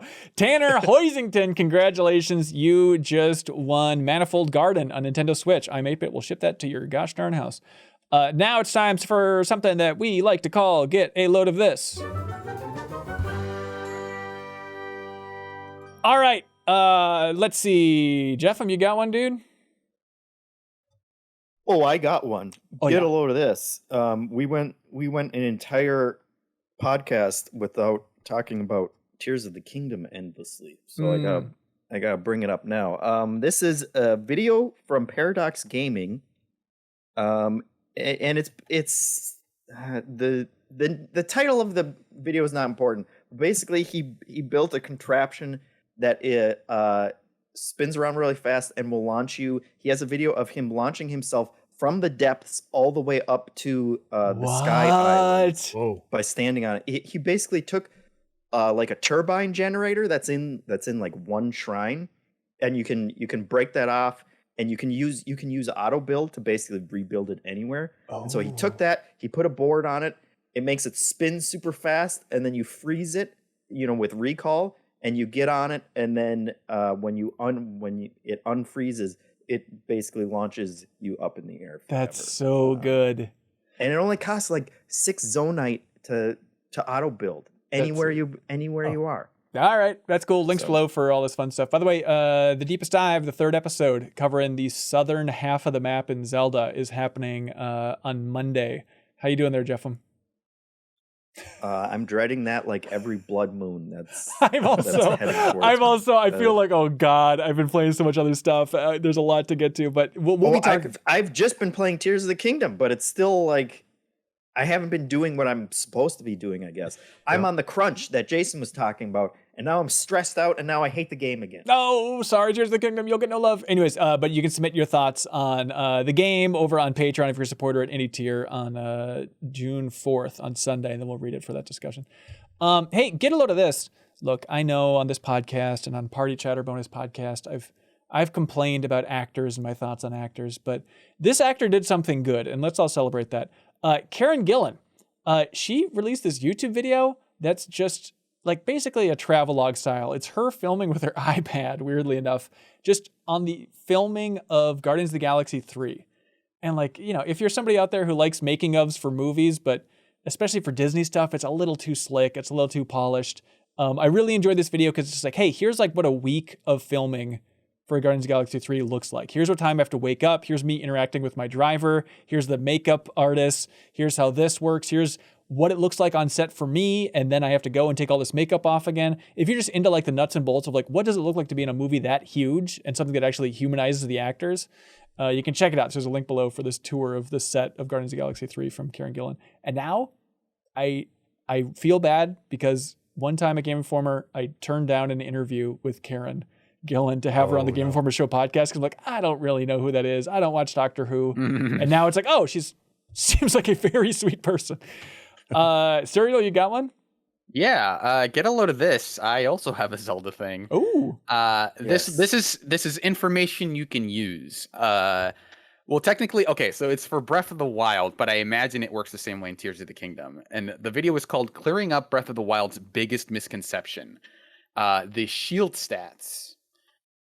So you know how like shields have numbers attached to them, right? And obviously like bigger is better, but this video breaks down like how bigger is better, right? And like how, what that number actually represents in terms of like how different attacks kind of drain durability and like how that affects parries and blocking and stuff. And it's like 10 minutes, but it's pretty informative.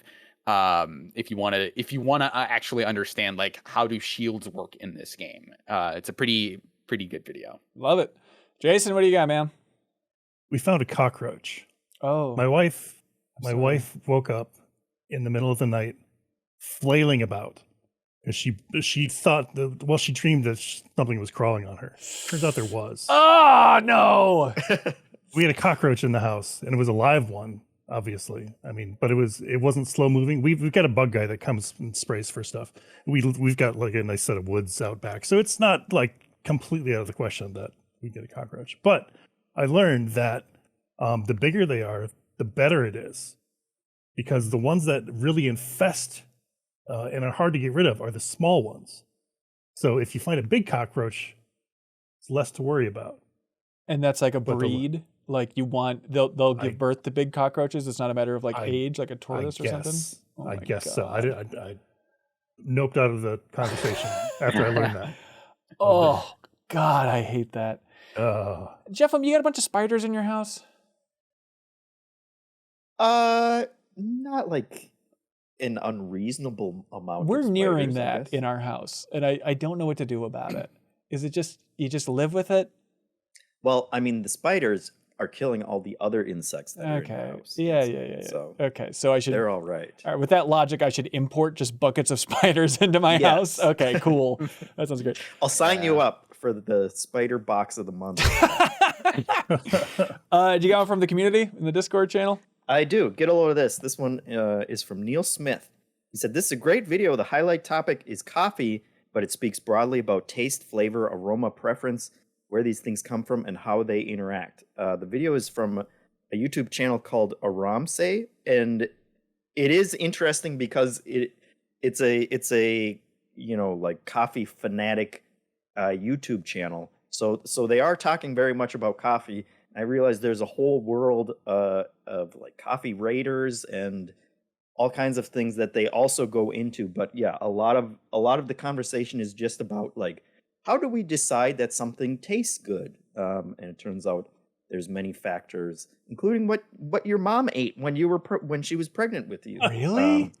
Yeah, and so it all kind of like develops your palate before you were even born, and then where you're living also affects what you think tastes good and what doesn't. The two people who run it are Indian, and so a lot of what they're talking about is like, hey, in the coffee world, a lot of like sensibilities of what is good and what is not comes from, the Western countries. Right. Like 36% of the, like coffee testers who give official scores are from America. And so they kind of skew everything. And so it's really interesting, even if you're just a tea drinker like me. They all right. specifically bring up tea, but you just want them to make videos about tea also, right? Like just as exactly. if you're making videos about coffee, also make them for the tea people. Just as an option. Think of the tea people. Links below for all that fun stuff. Jason, thanks for joining us, dude. Hey, you're welcome. Thank you. What do you want more than anything? For people watching and listening, what should they do with their lives to help support you? Check out interactivedistractions.com. That's where me and 4 of my other friends, it depends on the week, get together and we just talk about games and our lives and what we've been doing. Our tagline is so many games, so little time. And that's never been truer than it is now in our lives. So yeah, we've got a nice Discord community as well. Come on in, check us out. Sweet. Stay a while, listen. Yeah. And if people have a remote-focused video production job sitting there for you. Yeah, hit me up in my DMs. Just tweet at me something. I don't know. Just get at me, please. All right, there's contact info in the description for everybody. Serial, you want to plug anything, man? Yeah, I have a YouTube channel where I've been writing video essays. My latest one is about Resident Evil 4 and all the different re-releases and how they've changed and kind of evolved our perception of that game. And then I also, you can find that at just like Google my name on YouTube. Just there's like one Serial who's like more popular. I guess he's like a singer or something. But I think if you type in Serial V, I think you'll get my channel. The other thing I want to plug is I started a podcast about The Legend of Zelda Tears of the Kingdom. Yeah. Where I play it the same way I've been playing Breath of the Wild for 1 hour every day.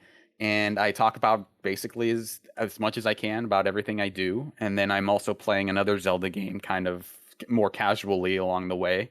In case anything, if the Tears of the Kingdom part gets too boring, I'll have something else to say about Zelda. So right now I'm about to finish up Wind Waker. So that's just it's kind of like a travelogue for a game. And so it's just like this weird thing of like, here's what I did in the game. And like, I've been taking it very slow. I've been playing for 25 hours and still have not found auto hand. So it's that's the kind of playthrough I'm having. So check it out. Sweet. And what is it called? Every week I'm in tears. Sweet. There we go. Links below for all this fun stuff. Let's see. At MinnMax here, if you're listening to this or watching this right when it went up on Thursday, tonight, if you follow us on Twitch, 7 p.m. Central, we're having the screenings of the community's short documentaries. All this month, throughout the month of May, we had an event called Doc Lightning, where we encourage everybody in the community to individually make a documentary just with their phone, simple stuff that's under 3 minutes long. I had no idea how many people were going to do this, but as of right now, and there's still time, I think we have like 16 people who submitted a short documentary. So we're going to have a whole screening on Thursday on Twitch, and then it'll be up on YouTube channel the next day for checking out everybody's documentaries. One of the reasons I've been busy is I was shooting and editing my own little 3-minute documentary that I promise you won't be able to guess the topic of. It's going to be very strange, but hopefully you'll enjoy it. Moore? Yeah. Okay. It's just me licking the screen, watching old episodes of Mary Tyler Moore. It's really cool about stuff. The psychodicy about you watching. It feels very close to that. But yeah, thanks everybody who contributed to that. Hopefully it's a fun time. I am confident, based on the titles of the YouTube videos that people have been sending me, that this is going to be a treat. So you can check that out on YouTube if you want to see what this community has been building. And speaking of community and building, we have a community meetup. If you're listening to this or watching this very soon after it goes up, we have the community meetup happening Friday, June 2nd at the Mall of America. So if you're in the Minnesota area, you can head to Wisdom Gaming Studios at the 4th floor of Mall of America. You don't need to be a Patreon supporter to swing by. You can invite whoever else you want. We're going to be playing Smash Brothers. We have a whole tournament set up there, probably some Street Fighter 6 as well, since it's going to be the launch day. So it's going to be a good time. Come by the Mall of America if you're in the area, you're in town for Summer Games Done Quick, anything like that. 8 p.m. Central, Friday, June 2nd, Wisdom Gaming. Swing on by, everybody. Swing on by and say hi. All right. I think that's it. Jeff, you got anything, dude? No. Cool. I'll probably stream more tiers tomorrow. Okay, So, on Thursday. You can watch Jeff and follow us on Twitch. Yep, I'm gonna build another super long stick and stick a Korok on the end of it. That I spent like 30 minutes doing that in the last stream, and people loved it. Sweet. Good times. 5-star reviews for that. So. All right. Awesome. Thanks so much for watching and listening, everybody. Thanks for supporting the show. Jason, good to hear from you again, dude. Hey, it's cool hanging out with you guys and reminiscing. I miss you. Yeah. Swing on by whenever. All right. Thanks so much, folks. Be good. Have fun. Let's go.